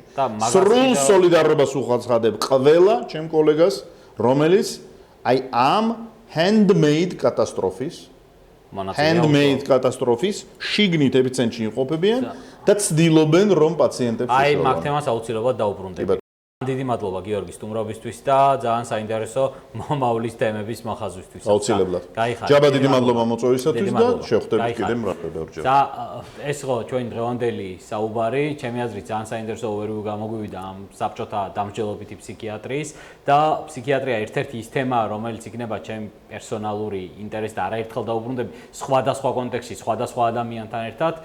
და მოკლედ ბევრ რაღაც საინტერესო რაღაცებს შემოგთავაზებთ რა ამაზე რა. არ დაგავიწყდეთ ჩვენი გვერდის გამოწერა, ჩვენი დღევანდელი პოდკასტი ჩაწერილი იყო სივრცე 13-ში, დიდი მადლობა მათ და დაგიბრუნდებით ყოველი 2 კვირის შემდგომ 4 შაბათს დღეს ახალი თემებით და ახალი საინტერესო სტუმრებით. კარგად იყავით. ნახვამდის, მადლობთ.